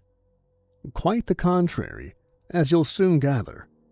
Nevertheless, I sincerely regret the abruptness of our leaving, and I'm confident Alexander would echo. Yeah, seriously, guys, yeah, I'm going to try not... My brains are hurting a little bit right now. You'll soon gather. Nevertheless, I sincerely regret the abruptness of our leaving, and I'm confident Alexander would echo this. I sincerely regret the abruptness of our leaving, and I'm confident Alexander would echo this sentiment, were he here. I ought to have reached out sooner, however, but I've grappled with how to articulate what we experienced. It's not just that the tale is difficult to put into words. It's that it revives memories too painful for me to bear. Still, it's crucial that I inform you, both out of respect for your concern about our fates, and because I urgently require your counsel. I know my story will be difficult for you. I had to get my left and right arm tattooed because I keep mixing it up.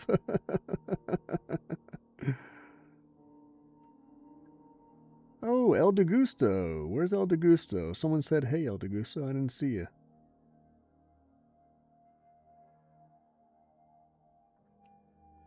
And because I urgently require your counsel. I know my story will be difficult to believe, maybe even impossible. However, I trust the evidence I dispatched alongside this letter has reached you by... fuck. I keep looking away from the screen and then looking back, and it's just messing me up. Let me just look at my phone real quick, guys. I just gotta see anybody in the driveway. Okay, no. Alright. I was just a little distracted there. Leave. Maybe even impossible. However, I trust the evidence I dispatched alongside this letter has reached you by now. Hopefully it's enough to convince you to at least consider the possibility that the tale within these pages is true.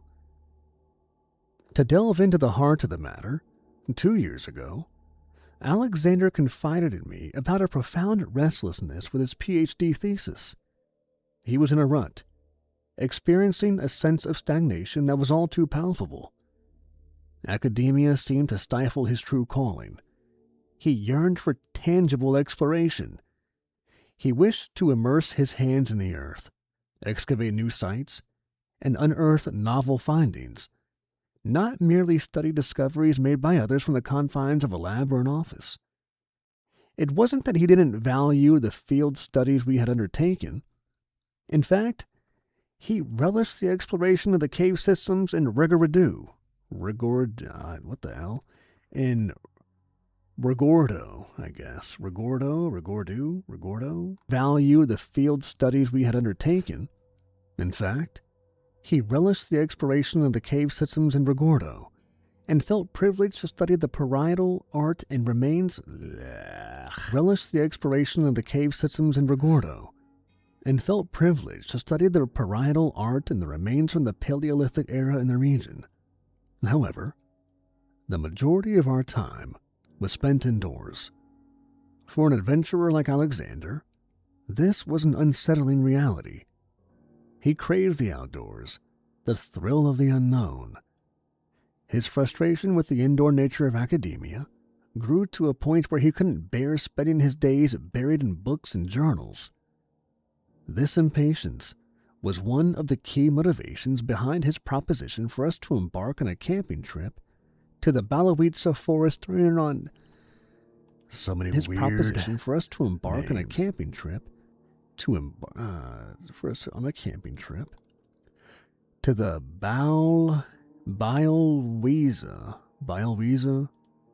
Białowieża forest during our summer break.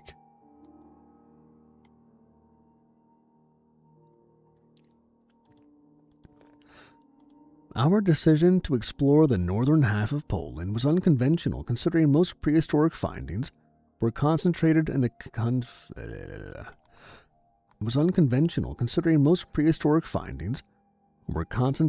country's southern regions. Yet, we reasoned that even if our explorations proved fruitless, which was a likely outcome, the journey would still be an enriching experience.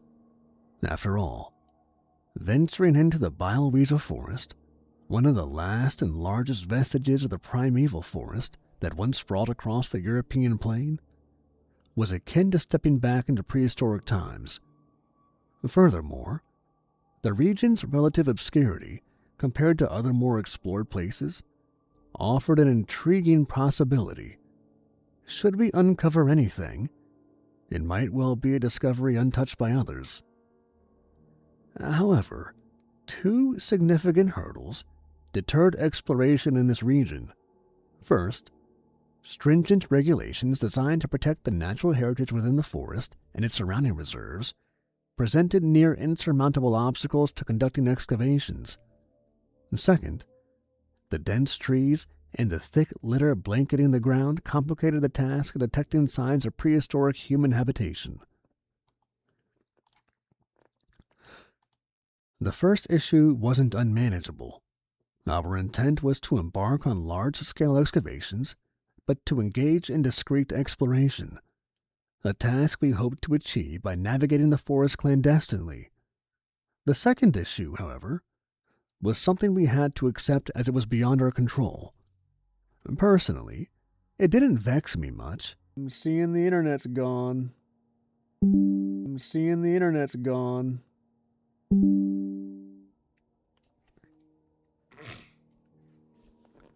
My bad, it looks like the internet cut out for a second there. It should be back now. I don't know what that was. If it continues to screw around, we'll get on the hotspot like normal.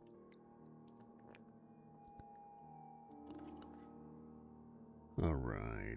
Boop, boop, boop. I don't know when it cut out at, but it's just talking about the camping equipment and blah blah blah. Climbing gear and caving equipment. We weren't counting on getting any use out of these special accessories, but we brought them along just in case. We arrived in mid-August, during what was turning out to be Europe's warmest summer on record, with no respite in sight. Yet the sweltering heat was a small price to pay for the spectacle that was the Balawiza Forest. It was as breathtaking as we had imagined. The thrill of our experience was amplified by our covert entrance. Hiking off-road allowed us to sidestep crowds and experience this vast, untouched forest through the lens of explorers, rather than mere tourists. During our first week, we traversed substantial terrain, navigating meandering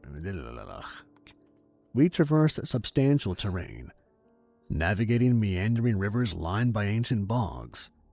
Centuries-old, gnarly trees reached for the sky above us, and moss, ferns, and flowers covered the fertile, leafy ground.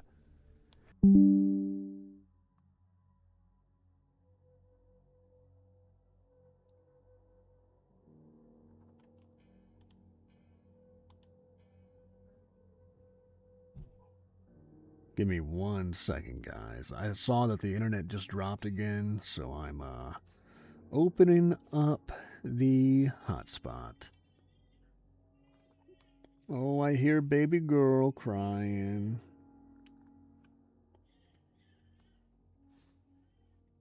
Let's see. It takes so long for the hotspot to show up.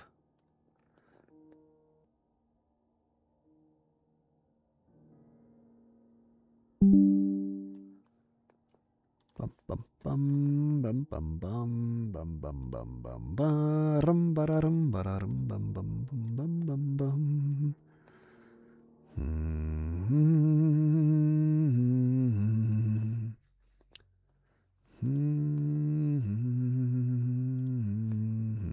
There we go. All right, hotspot's on. Where were we? Ender didn't voice it.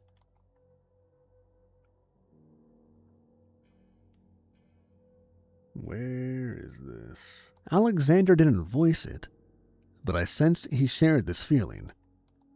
Okay, right there, right at the end of the paragraph. As we reached the week's end, our awe for the surroundings hadn't dulled. We watched in awe as a three-toed woodpecker soared from the top of a young pedunculate.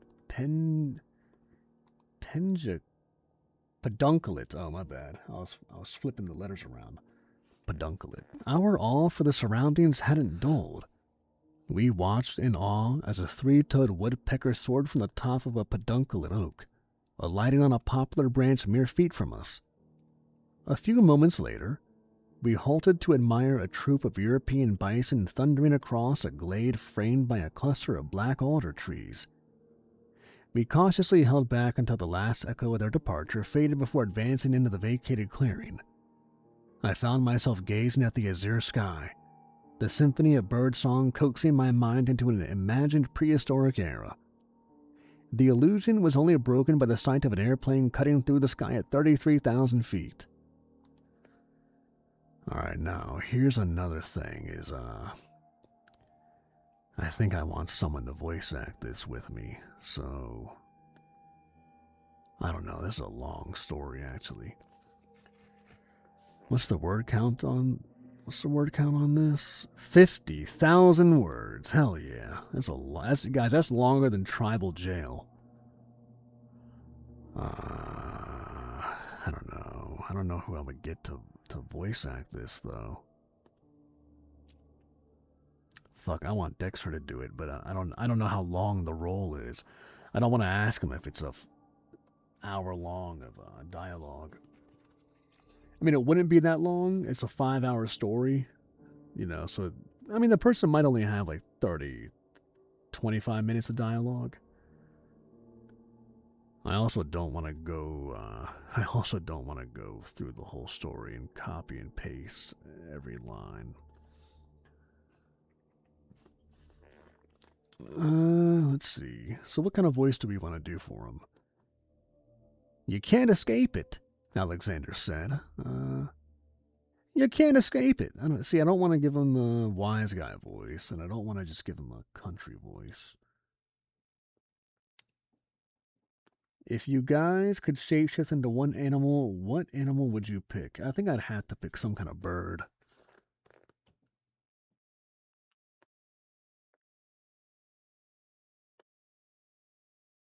I think I'd pick a bird.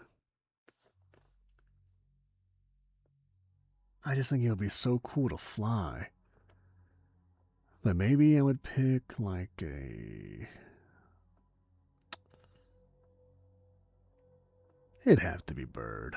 I would definitely not pick anything that lives in the water. Hell no. Not the ocean, not a pond, not a lake. I cannot live in the water. Here, let's see. I think my wife just got home.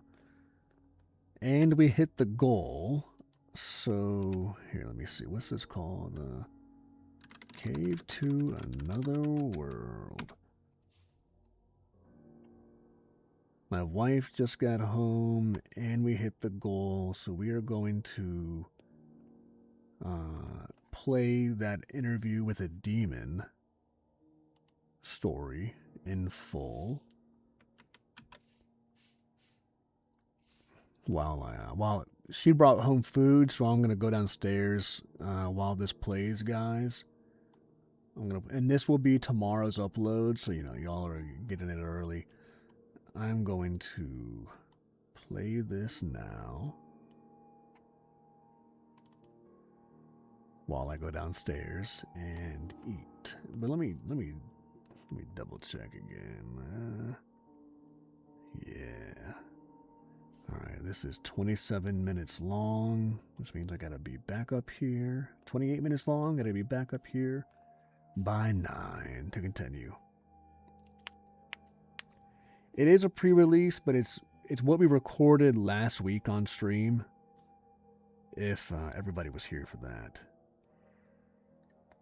Alright, I'll be back, guys. Off the coast of the Isle of Lewis in the Outer Hebrides lays a small uninhabited island, officially abandoned since the Highland clearances of the 1800s. The cursed island has been the subject of legends and ghostly tales for centuries, which is part of the reason why locals give it a wide berth. But more significant is the Ministry of Defense exclusion order, which has been enforced for the past 80 years. Officially, this prohibition is due to the controversial testing of biological and chemical weapons in the area during the early 1950s, the residual effects of which are said to still pollute the abandoned isle's soil, posing a risk to anyone who would dare set foot upon its shores. This would be reason enough to avoid the area, but even darker rumors have persisted over the years. A metaphorical black cloud which has hanged over the island for decades, and a hellish banshee-like wail which can be heard at night, carried by cold winds. These dark tales might well have remained as rumors had it not been for the uncovering of new evidence in recent years.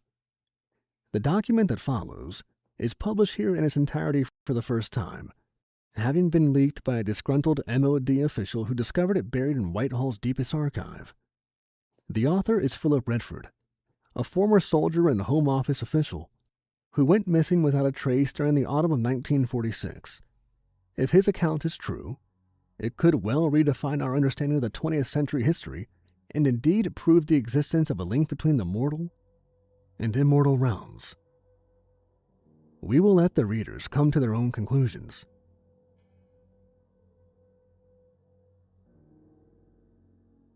November 10th, 1946. I arrived on the island shortly before dusk, the motorboat crew taking advantage of the window between storms to bring me ashore. With me came fresh supplies for the men already deployed, and I would hope some renewed hope for their beleaguered spirits. It's difficult for me to describe my emotions as our boat approached the concrete jetty on the desolate shoreline. Yes, I found my way across Western Europe during the final days of the war, and I thought nothing could scare me after witnessing the horrors of Hitler's collapsing regime. But I experienced a cold foreboding as I set my eyes upon the lonely island for the first time. The raw terror wasn't the same as I'd felt when facing the opposing German soldiers and their MG-42s and 88 guns. It was more subtle than that, almost primal. But my feelings were surely nonsensical. I've heard the ghost stories, of course, but that's surely all they are. Stories. The prisoner held on the island has become infamous in tight government circles, but is practically unknown to the outside world. But, as evil as the war criminal is, I'm certain he is nothing more than a wicked man. This is the purpose of my visit: to interview the secret prisoner and ascertain whether he is fit to stand trial. The apprehension I felt as I set foot upon the jetty was soon abated as I was greeted by an old comrade and friend. Captain Jack Sinclair is my contact on the island, tasked with supporting me during my stay and facilitating my interview with the prisoner. Jack and I fought side by side during the crossing of the Rhine in '45. He saved my life when we were pinned down by a German machine gun. This I'll never forget. We warmly embraced upon the wind and rain-swept pier before he rushed me inside of the underground bunker at the island's center. This isle has been uninhabited since the early 1800s, but the bunker was constructed by sappers in 1940. It was intended for the base to be used by a Home Guard auxiliary unit in case the mainland was invaded by the opposing faction, the Axis powers. Thankfully, this purpose was never realized, but the nature of the secure and isolated location makes it perfect for the detention of our secret prisoner. Jack is deployed on the island with a 4-man security team. The troops wear khaki uniforms without any insignia or regimental caps. They rarely speak, but have the look of hardened veterans, dogs of war prepared for any eventuality. The small force is commanded by Sergeant McIntosh. He's got dead eyes and a deep scar across his left cheek. His men are Privates Bell, Clifton, and Jones. They provide around-the-clock security with 2 on and 2 off. The accommodation inside the bunker is cramped and basic. I haven't stayed in such discomfort since the war. Luckily, Jack was able to provide some home comfort in the form of a bottle of single malt. We drank throughout the evening inside the bunker's small canteen, sitting under the dim electric light of the generators while sheltered from the harsh elements outside. Our reunion was well overdue, and I enjoyed reminiscing over old times. But the conversation took a darker tone once I asked about the prisoner. It's not so much what Jack said, but more what he didn't say. My friend refused to be drawn into a discussion regarding the detainee's origins, his true identity, or the horrific crimes he's accused of. Jack simply shook his head, draining his glass and telling me our interview would begin tomorrow morning. I'll admit to being confused and disconcerted by Jack's evasion. I write this entry while lying on my hard bunk, and I can't help but feel apprehensive at what is to come. Nevertheless, I have a job to do, and I will conduct the prisoner's interview with professionalism expected from His Majesty's Civil Service. November 11th, 1946. A minute's silence was held on the 11th hour in honor of our dead brothers. Those brave men who made the ultimate sacrifice should have been at the forefront of my thoughts. But instead, during that solemn silence, my only thoughts were of the monster locked up only a few yards away. My morning didn't start well. I had a little rest the night before. My bunk was rock hard and the room icy cold. But this wasn't the reason for my lack of sleep. Because my subconscious was assaulted by a series of vivid nightmares, taking me back to the horrors of the war. The bullets, the shells, and the bodies piled up like firewood in those hellish camps. Sadly, these dark dreams are all too familiar, although it's been months since they've been so severe. But worse were the terrifying visions I had of the monster at the end of the corridor. In my nightmare, he took on an inhuman and diabolical form, one of pure malice and unprecedented evil. When morning finally came, I struggled through breakfast and coffee, barely able to focus as Jack delivered his briefing. I didn't want to walk down that corridor and face the monster. Every instinct in my body told me not to do so, but I forced myself to walk forward, as I didn't wish to show weakness in front of the men. The interrogation room was divided into two, with Jack and I on one side with the door to the external corridor behind us. We were separated from the prisoner by a wall of reinforced glass, with microphones connected to speakers for two-way communication. Jack explained that this was a necessary precaution because the prisoner had killed 3 squatties during his arrest in Hamburg. I didn't know quite what to expect when I first laid eyes on the prisoner through that thick layer of glass. I suppose I'd built up an image in my head, reinforced by the nightmares and the fearful words of Jack's briefing. But when he entered the interrogation room and sat before us, I was surprised by how unremarkable the man looked. In fact, he was bordering on the pathetic, taking the appearance of a broken, aging man with wrinkled skin, gray hair, and sunken eyes. He wore an itchy gray prisoner's uniform, which only added to his reduced status, and he sat down upon the hard metal chair, appearing submissive and defeated as he waited for the questioning to begin. I started to reassure myself, believing I'd fallen for the ghost stories which had been doing the rounds at Whitehall for the last few weeks. Surely it was all superstitious nonsense, I told myself. The prisoner before me was no more than a broken remnant of a fallen evil empire. Surely he no longer posed any threat, and the only task remaining was to deliver justice for his many horrendous crimes. An ominous moment of silence followed before Jack coolly made the necessary introductions while speaking through the microphone. Herr Fisher, I would like to introduce Philip Redford, a representative of His Majesty's government. He has come here to ask you a series of questions. I recommend that you cooperate, because Mr. Redford's report will be assessed by the Home Secretary who will determine your ultimate fate. There was another pause before Fisher spoke for the first time through his own microphone. Very well. He cut it there and had nothing further to say, at least for the time being. I carefully watched his facial expressions and body language, expecting to see some signs of stress or anxiety. After all, Herr Fisher may well end up with a noose around his neck, and he will surely hang if he ever faces trial. Given the enormity of his crimes against humanity, I did hope to see some remorse in the aging man's eyes. Or, failing that, a realization that he would now face consequences for his heinous actions.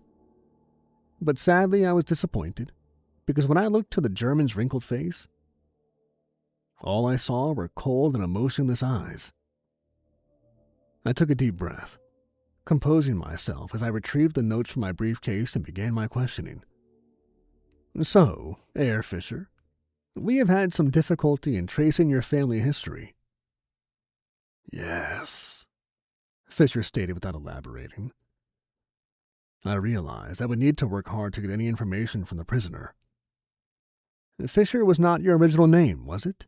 And Hans is not your true Christian name? I have had many names over the years, but none of them Christian. I'll confess to raising my eyebrow in surprise before casting Jack a look. My companion simply shook his head. I decided upon a change of tack, realizing this line of questioning was getting me nowhere. Herr Fisher, the earliest records we have on you date from 1929, when you became a member of the National Socialist Party in Munich. In a short period, You rose up the ranks of the Nazi Party and became a close advisor and confidant to Adolf Hitler. You remained in the shadows for the next 16 years. Nevertheless, you were instrumental in Hitler's rise to power and his subsequent policies, including the worst excesses of the Nazi regime during the war. My statement drew little reaction from Fisher, other than a firm nod and a flippant response. So, what is your question, Mr. Redford? You don't deny the accusations against you, then? I asked impatiently. I do not, Fisher confirmed without emotion. His non-denial of the charges only added to my confusion. I'm afraid you don't understand, Herr Fisher. Your co-conspirators are mostly dead and buried. They either died in the late stages of the war, or were executed by the hangman's noose. You alone have been brought here in secret, held without a trial due to the unique circumstances of your capture, and the frankly outlandish claims you made immediately after your arrest. Your so-called Führer is long dead, and just following orders is not considered a legitimate defense. Fisher interrupted my speech by laughing through the microphone, emitting a chilling, loud cackle before eventually answering in a mocking tone. Oh, I have always followed orders from my master. But not that fool, Hitler. I answer to an older and much more powerful entity. One day my master will rise and burn this wretched world of yours in unholy fire. Until that day comes, I will serve his cause in your realm, using whatever means and methods to inflict pain, mayhem, and suffering. I was left flabbergasted in that moment, looking to Jack for reassurance but finding none. I had little choice but to continue the interview. Well, Herr Fisher, this brings us to the crux of the matter. These claims you made after your arrest? I glanced down at my notes, confirming that I had it right. You say you are not a German citizen, that in fact you're not a man at all. You claim to be a supernatural entity not of this world. I laughed nervously, but was only met by a cold stare from Jack and a stern confirmation from Fisher. Yes, that is correct. I shook my head in contempt. This is absurd, I exclaimed. Fisher's response was one of barely concealed anger, as his previously cold eyes lit up with a fiery and frightening intensity. Absurd, you say? Absurd, you damn fool! If you had witnessed what I have, the crucifixion of Christ, the rampage of the Golden Horde, the innocents gassed by the thousands, their bodies burnt in ovens. Oh, I've seen it all, Mr. Redford. Believe me. I was taken aback by Fisher's outburst. I'll admit to being intimidated despite the glass barrier between me and the prisoner, but I was determined not to show the monster any fear. You're quite the storyteller, Herr Fisher. But what evidence do you have to back up your outlandish claims? How can you prove that you're anything more than a desperate man seeking to escape justice for his heinous crimes? Fisher laughed again, a deeper and frankly inhuman bellowing which shot through the speakers. Proof is what you seek. How is this for starters? Fisher raised his bony hands up from the metal table before him, and when he did so, the lights in the room flickered for a few seconds, and then went out entirely, leaving us in total darkness. I gasped in shock and called out to Jack. Thankfully, the power outage only lasted for a few seconds before the lights inside the bunker suddenly shot back on. But the worst shock was still to come, as I looked through the glass and saw what Fisher had become. His previously human eyes now replaced by jet black orbs, and his lips curled into a sadistic grin that was anything but friendly. My jaw dropped as I jumped up from my chair in shock, but thankfully Jack took charge, exclaiming, "This interview is over." He promptly grabbed hold of me as we made for the steel door, Jack slamming it shut behind us. A frantic conversation followed on the far side of the door. I challenged my old friend on what we'd just encountered. Naturally, I was in a state of denial and seeking to rationalize the unsettling incident. Parlor tricks. The lights in the eyes. Nothing but damn parlor tricks, I exclaimed. Don't you believe it? Jack answered coldly. The lights are not even the half of it. There's been all kinds of unexplainable events on the island in recent weeks. Dead animals washed up on the beach, hoof prints in the mud, disembodied voices down here in the bunker, and that's not to mention the nightmares. I experienced a jolt of fear at that last statement, and Jack picked it up. You've had the dreams then? Trust me, Philip. They only get worse the longer you stay here. There's a reason why McIntosh and his men never talk. I could barely believe what I was hearing. You actually believe what he says? I asked nervously. I don't know what to believe, Jack replied with a shake of his head. But listen to me, Philip. We can't stay on the island for much longer. He pointed fearfully back towards the interrogation room door. Whatever that monster is, he's getting stronger by the day. You need to get your damn report done so we can all get the hell out. More drink will be had this evening, I'm sure of it. I hope I'm granted some rest during the twilight hours, because the interview begins afresh tomorrow morning.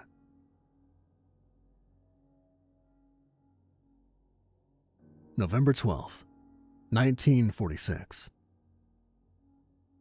This morning has passed by in a nightmarish blur, and I am barely able to distinguish between the dream world and what passes for reality in this hellish bunker. It's hard to describe what assaulted me during the twilight hours. It seems the beast which dwells inside this subterranean layer can infiltrate a man's subconscious at will, bringing his worst fears to life and playing on his darkest impulses. I've only been here 2 days, but I can tell our situation is rapidly deteriorating. Jack tells me that Fisher's power have increased exponentially since my arrival, and he doubts we can hold him here for much longer. Jack begged me to call Whitehall and pull the plug on this entire operation. I was severely tempted to do so, but first I needed to know the truth.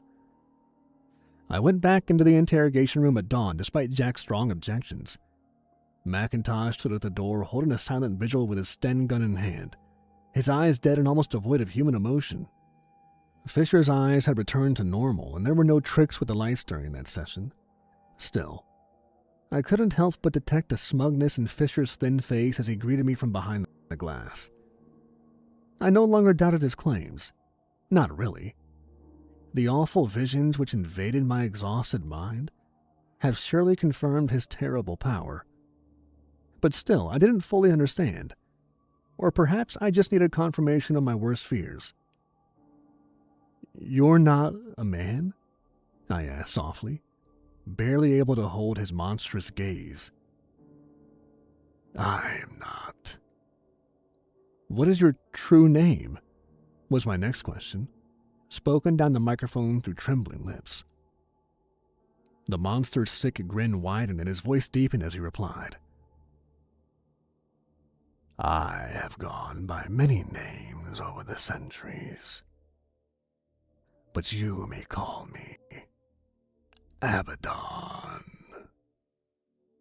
A chill went up my spine and a cold sweat ran down my brow. You speak of a master that you serve. Who is this individual? Abaddon scoffed, anger entering his voice as he spat out his reply. You know very well who I serve. You've always known. You men of the modern age attempt to deny his existence. But my master lives on, and his influence is as strong as ever.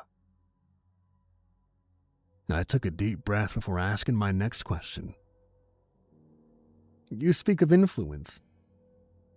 We know you worked alongside Hitler and his Nazis during the war. You claim there's been other tyrants throughout history.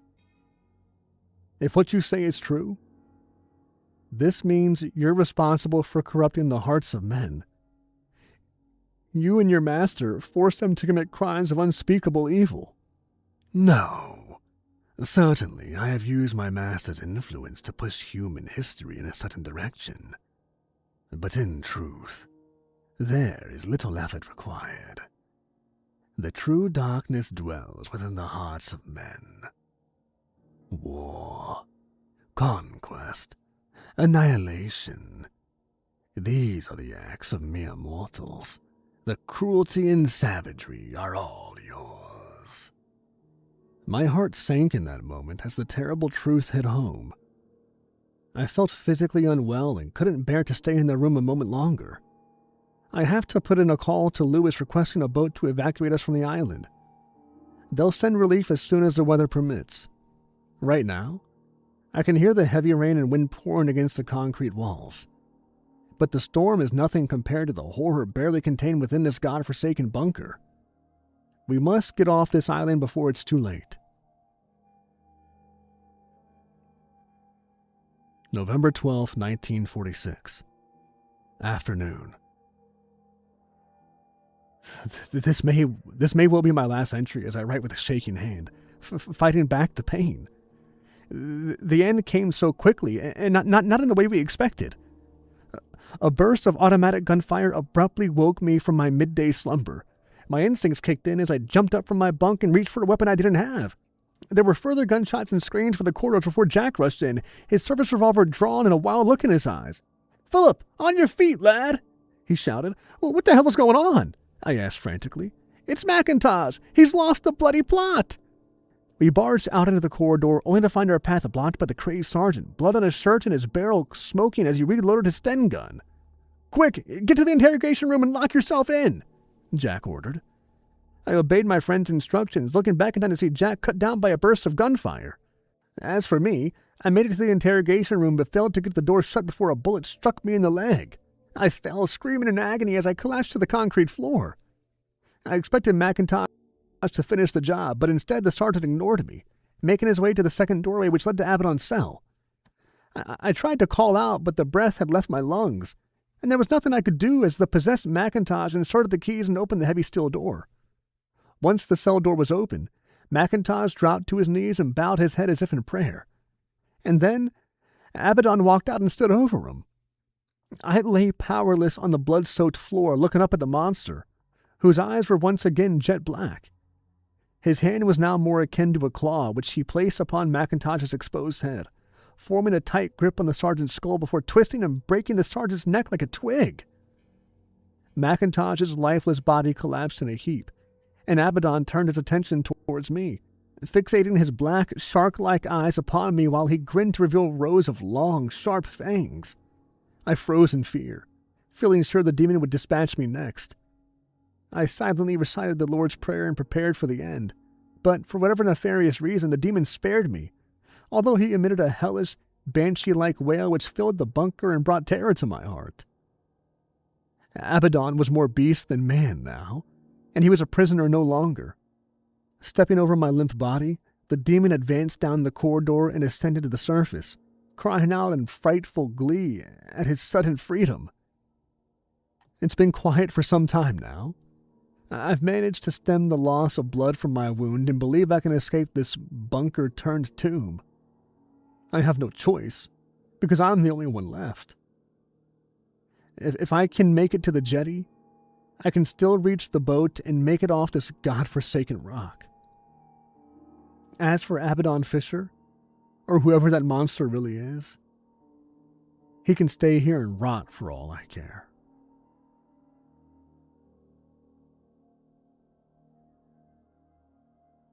Philip Redford's journal was recovered from his body by the relief team.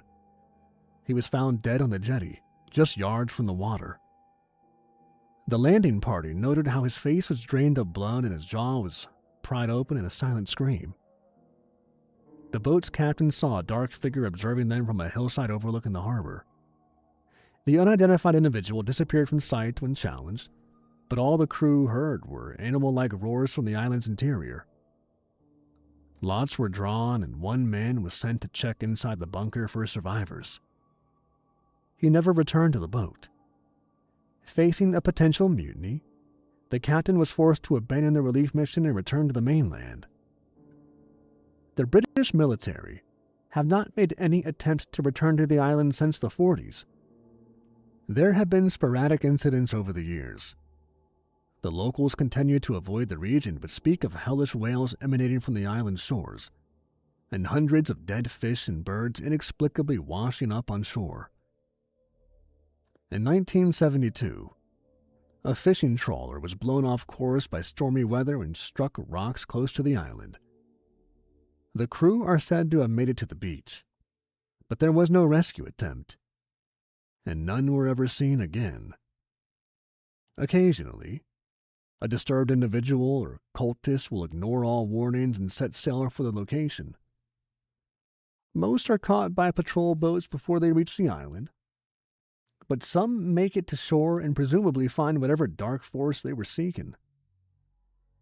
The MOD whistleblower who released it for the Redford's Journal likely had good intentions. But in this instance, we believe the government are justified in isolating the island and trapping whatever entity which dwells upon it. You'll notice that we haven't released the name of the island, and we would strongly discourage anyone from attempting to find it. The isle is cursed for good reason, and the evil trapped upon its God-forsaken shores should remain there until the end of time. Wow, well, excuse me, I came back at, the perfect time. I got back up here 30 seconds ago. All right, had my nice little dinner. Wife just got home. Her parents came over to, watch the baby girl while I started the live stream. They've been over here for a couple hours, and then my wife just got home, and we are going to hop back. I hope y'all enjoyed that one. That was a one that Woundlicker wrote. He said a while ago that he never put out. So that's been heard by nobody on the channel and hasn't even been posted anywhere in a written form. All right, I'm not sure how much longer we'll go tonight. Let's see. Isn't that a grandparent's job to spoil the grandkids? That's right. That's right. Yeah, I don't know how much longer we'll go. I do want to spend some time with my wife. I guess once her parents leave, I'll hop off, which could be in 10 minutes, could be in, half an hour. We'll see.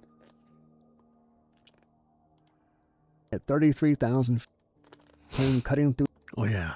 What are we gonna do? Alexander's voice. You can't escape it. Does he go higher pitched or? Civilization, I mean. We are everywhere, aren't we? Let's see.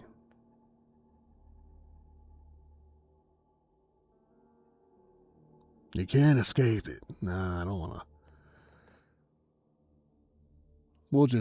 My regular voice will be, the protagonist, and then he'll just be, plane cutting through the. Now my voice might sound kind of funny because I just had a huge ass meal, so please excuse me. I usually don't record right after I eat. Plane cutting through the sky at 33,000 feet. You can't escape it, Alexander said, a note of resignation in his voice. Civilization, I mean. I wiped the sweat from my brow, nodding in agreement. We are everywhere, aren't we? Like mold consuming an apple? I don't have to put a questiony sound at the end. We are everywhere, aren't we? Like mold consuming an apple. As night fell, we, like mold consuming an apple. As night fell, we pitched our camp in the clearing and began planning our course under a blanket of emerging stars. Alexander, his exploratory zeal undiminished, indicated a series of hills to the southwest. Look here, he urged, shifting the map in my direction. These hills enclose a small tract of land. His finger traced the perimeter of the isolated area. Fuck, I did want to get a voice actor on this. But if I do that, then I need to split every single track. Like mold.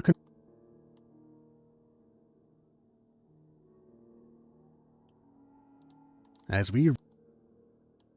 Sorry, I gotta find a lighting on a poplar branch mere feet from us. I have to find... Because I also told the author that I was going to go ahead and do it all myself just now, but I was like, well, I did tell the author that I do want another voice actor in here on this one. For the surroundings hadn't dulled. We watched in awe as a three-toed woodpecker soared from the... alighting... You can't escape it, Alex. Okay, chat, track, edit, split. But, see, this is just gonna be, just bear with me, because I gotta do a couple things here. Okay, a note of resignation. We are everywhere, aren't we? I wiped the sweat from my brow, nodding in agreement. Civilization, I mean. Alright, then we gotta split another track. See, I have to, for people who are listening or watching, I have to split these tracks in a certain way because I'm gonna, because I don't have voice lines yet, I'm going to record all of this myself. So I am gonna record Alexander's lines, but I'm gonna have to split them in a certain way. So that way, like, this right here is his first line.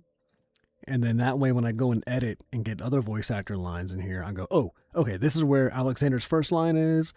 And then you go like this. And then I'm like, oh, this is where the second one is right there. And I go split again. And then I have to leave a little bit of a gap. I wiped the sweat from my brow.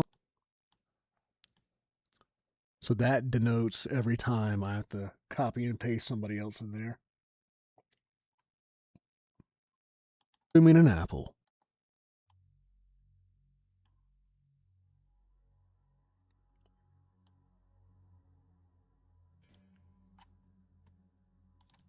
Indicated a series of hills to the southwest. Look here. All right. Split it again. And then split it again.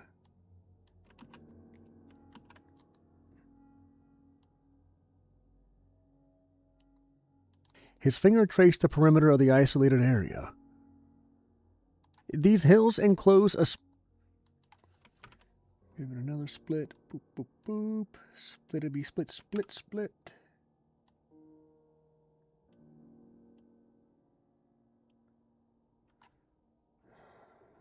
Shouldn't I actually,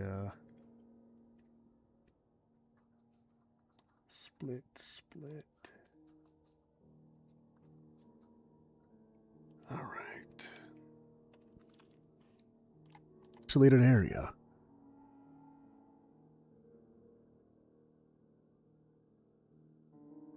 Hills and...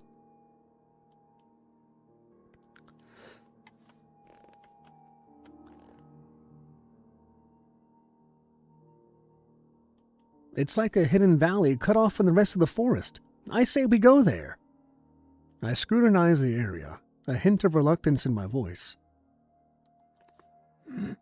Let me see.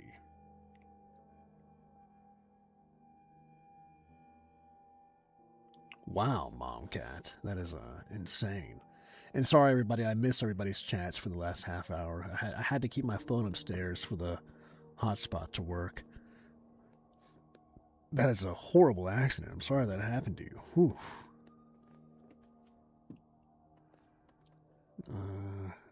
I scrutinize the area. Like a hidden valley cut off from the rest of the forest. I say we go there. I was like, but then technically shouldn't I do another split? See, this is why when y'all saw me do Tribal Jail, I don't like to record until I have everybody's lines, and then I like to copy and paste everything on the go. But let's see. Voice. A hint of the terrain seems challenging, perhaps even inaccessible. Alexander laughed. You make that sound like it's a bad thing. It's precisely the reason why I think we ought to go there. Very few people probably have. I was already tired from walking so much in the heat and would have preferred a less grueling route through the forest. However, when I saw the excitement in my friend's eyes and the would have preferred a less grueling route through the forest. However, when I saw the excitement in my friend's eyes and the determination on his face, I couldn't bring myself to object. And thus, the very next day, we began walking towards the hills. It took us half a day to reach the small valley between them, and most of the time was spent finding a safe passage down. The moss was slippery, and the hillsides were steep and overrun with vegetation. We had to rely on some of our climbing gear to maintain our footing. The skeletal remains of a deer wedged between rocks served as a stark testament to the site's inaccessibility, underscoring the infrequency of its visitors, humans or animals alike. Our descent proved as challenging as I had feared, but the valley rewarded our effort. The ancient forest was even denser here, only letting the occasional sunbeams through the thick canopy above. It was dead silent. Not even the birds were singing. All we could hear were our footsteps crunching down on the age-old undergrowth.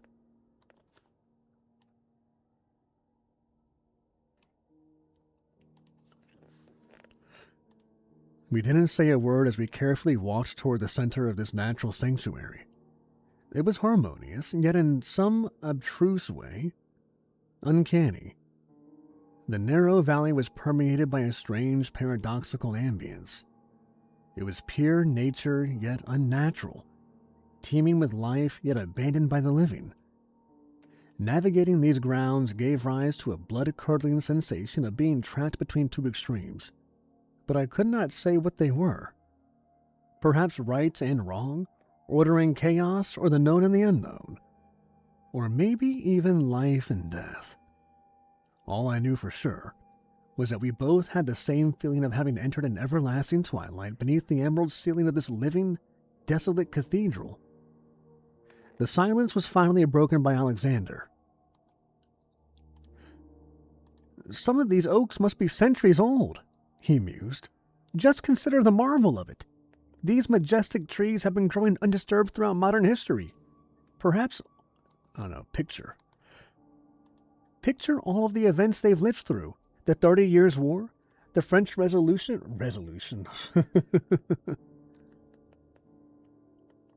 Majestic trees have been growing undisturbed throughout modern history. Picture all the events they've lived through. The 30 Years' War, the French Revolution, and the rise and fall of European imperialism. The world wars, all within the lifetime of one of these trees. In geologic terms, I added, merely a blink of an eye. A sigh escaped Alexander.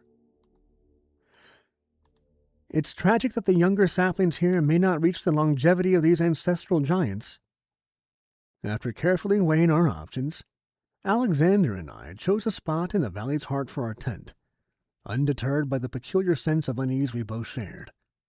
Working in unison, we set up our camp in no time, ensuring our tent was securely staked and a stockpile of firewood was within reach. All the while, despite no tangible threat, the eerie atmosphere lingered, keeping me on edge. All the while, despite no tangible threat, the eerie atmosphere lingered, keeping me on edge. Here, guys, give me I'm going to start this. I have nothing for y'all to listen to, but I have to get away from the computer for 10 minutes. Check on my wife and stuff. If she needs me, I'm gonna get off the live stream for the night. If she doesn't, I'll come back up here, but she just got off work and everything, so give me 5 to 10 minutes, I'll be right back. I'm gonna just play this at the beginning. Preface. About 3 years ago, the halls of Sorbonne buzzed with rumors regarding the sudden disappearance of 2 promising exchange students. I had the opportunity to supervise one of them, Alexander Conway, and thus was the first to express concerns about their unexpected departure from our institution. His peer in this mystery was the younger Abbasi Hamisi, a student I had met only in my lectures, but whose potential was clear. Alexander had been deeply immersed in his doctoral thesis on the sex-based division of the labor among Homo neanderthalensis, a subject he approached with intense passion. So, when he didn't return after the summer break, I sensed something was wrong. Efforts to reach both young men were unsuccessful. Learning that they hadn't returned home, their families, informed of their absence from the Sorbonne, reported them missing. Speculation started circulating among the students that the two had embarked on a summer journey together, but their destination remained unknown. It wasn't until a month later that authorities were able to trace their last known location to the enigmatic Balowieza Forest in Poland. However, the purpose behind their journey continued to be shrouded in mystery. Every investigative path reached a dead end within the dense, secluded confines of the forest, and after a year of relentless search without any solid evidence, they were regrettably presumed dead, likely victims of the harsh, unforgiving elements during what was assumed to be a misguided adventure in the wilderness. It was against this grim background that a letter, signed by Abbasi, landed at my doorstep. Eagerly, I unfolded the letter, hoping for some clarity. However, to my disappointment, the numerous pages inside seemed more like speculative fiction than a factual account of events. At first, I thought I might be the victim of a cruel joke, or perhaps an elaborate hoax created by someone involved in their mysterious disappearance. Another troubling thought also crossed my mind. Had Abbasi lost touch with reality? Yet, just a few days after receiving this perplexing letter, an unexpected package arrived, forcing me to reconsider the seriousness of its contents. Inside the package was a remarkably well-preserved skull. Verifying it as a genuine artifact took considerable time, but once its authenticity was confirmed, the previous letter could no longer be dismissed as mere imagination. Creating such a perfect replica would have been nearly impossible. Following the discovery, I sent a response to Abbasi. It took an entire year before I heard back from him, a year filled with growing apprehension and fear for his well-being. Unfortunately, his second letter came without a return address, eliminating any chance for immediate correspondence on my part. I have included both Abbasi's accounts in my response here. I believe it is crucial, indeed essential, that this narrative be brought into public discussion, presented here with only minor changes to formatting for readability. Natalie Del Sarte. The first letter. Hajnaqua, October 11th, 20, redacted. Dear Professor Del Sarte, I'm writing to you concerning Alexander's and my absence from the university. I want you to know that neither of us left out of a lack of interest or respect. Quite the contrary, as you'll soon gather. Nevertheless, I sincerely regret the abruptness of our leaving, and I'm confident Alexander would echo this sentiment, were he here. I ought to have reached out sooner, however, but I've grappled with how to articulate what we experienced. It's not just that the tale is difficult to put into words, it's that it revives memories too painful for me to bear. Still, it's crucial that I inform you, both out of respect for your concern about our fates, and because I urgently require your counsel. I know my story will be difficult to believe, maybe even impossible. However, I trust the evidence I dispatched alongside this letter has reached you by now. Hopefully it's enough to convince you to at least consider the possibility that the tale within these pages is true. To delve into the heart of the matter, 2 years ago, Alexander confided in me about a profound restlessness with his PhD thesis. He was in a rut, experiencing a sense of stagnation that was all too palpable. Academia seemed to stifle his true calling. He yearned for tangible exploration. He wished to immerse his hands in the earth, excavate new sites, and unearth novel findings, not merely study discoveries made by others from the confines of a lab or an office. It wasn't that he didn't value the field studies we had undertaken. In fact, he relished the exploration of the cave systems in Rigordo and felt privileged to study the parietal art and the remains from the Paleolithic era in the region.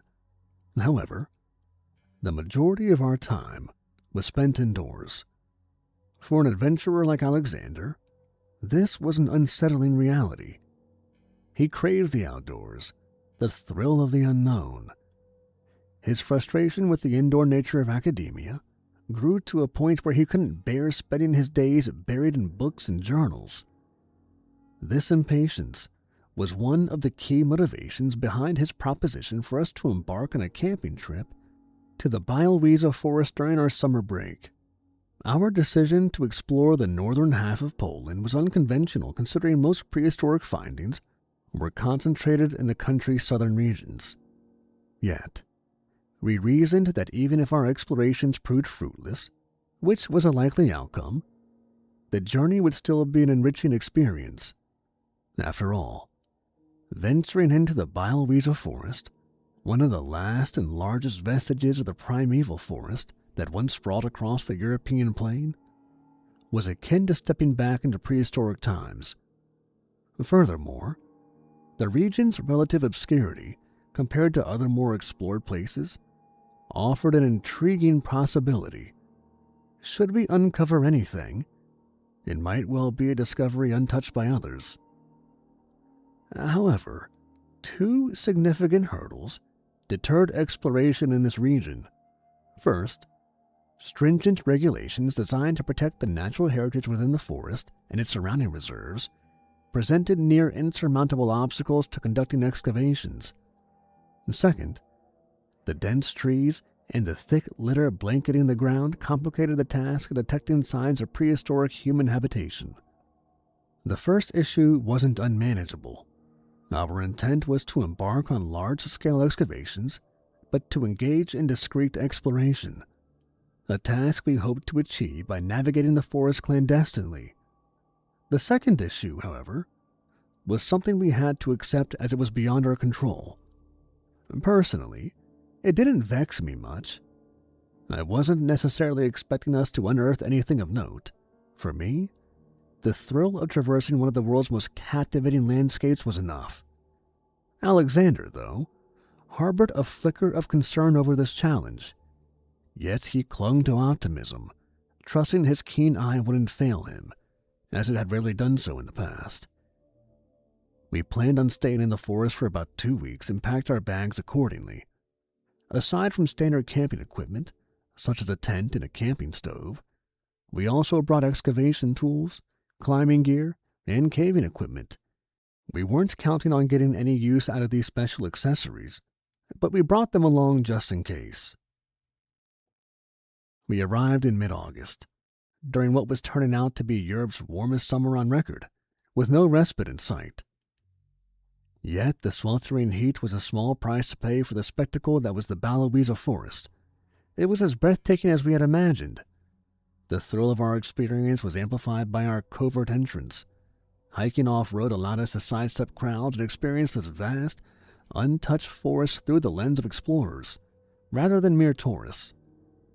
During our first week, we traversed substantial terrain, navigating meandering rivers lined by ancient bogs. Centuries-old, gnarly trees reached for the sky above us, and moss, ferns, and flowers covered the fertile, leafy ground. The smell of decaying wood being slowly devoured by millions of insects and the scent of wildflowers gave rise to a strange sense of tranquility. Alexander didn't voice it, but I sensed he shared this feeling. As we reached the week's end, our awe for the surroundings hadn't dulled. We watched in awe as a 3-toed woodpecker soared from the top of a pedunculate oak, alighting on a poplar branch mere feet from us. A few moments later, we halted to admire a troop of European bison thundering across a glade framed by a cluster of black alder trees. We cautiously held back until the last echo of their departure faded before advancing into the vacated clearing. I found myself gazing at the azure sky, the symphony of birdsong coaxing my mind into an imagined prehistoric era. The illusion was only broken by the sight of an airplane cutting through the sky at 33,000 feet. "You can't escape it," Alexander said, a note of resignation in his voice. "Civilization, I mean." I wiped the sweat from my brow, nodding in agreement. "We are everywhere, aren't we? Like mold consuming an apple." As night fell, we pitched our camp in the clearing and began planning our course under a blanket of emerging stars. Alexander, his exploratory zeal undiminished, indicated a series of hills to the southwest. "Look here," he urged, shifting the map in my direction. "These hills enclose a small tract of..." All right, everybody. I am going to call this one a little bit early tonight. I mean, we still went for, over 2.5 hours. But, y'all know I do like to go, 3 or 4. But my wife's home, baby's getting ready to go to sleep. Wanting to spend some time with everybody before it's bedtime. So I'm going to hop out for tonight. Thank you all so much for being here with me tonight. And thank you for the donations and the memberships. I super appreciate it. Sorry, I'm a little out of breath. I've been up and down the stairs. And I just had all that food. But thank you all for being here tonight. We will be here the same time next week at 7 p.m. Eastern Standard Time and on Monday. And I plan to... There's quite a few stories that I want to do this week. I'll probably get a bunch of this one done tomorrow or sometime this week. So when we do the next live stream, we'll have a lot to catch up on for this one. And I've got some other ones in the works. I have a lot of long stories coming up that I want to get out. They just take forever. I got a bunch of collabs I want to do. I'll keep you all updated on all that stuff. But thank you so much, everybody, for being here tonight. Mega Dan, thank you for reading Alley's great live stream. Thank you. Love you all for being here. It really is awesome having y'all here. It makes the live readings go by so much smoother, so much more fun. I really do get so bored sometimes when I sit down and I'll read for like half an hour and I'm like, I gotta take a break. Read for half an hour, I gotta take a break. But when I'm on the live stream, I can just read continuously. So thank you all for being here. Thank you so much for donations and supporting the channel. It means a ton to me, and it helps me do what I do, and it lets me take at least one day off every Monday to do this for y'all. I appreciate it. And as always, thanks for listening, everybody.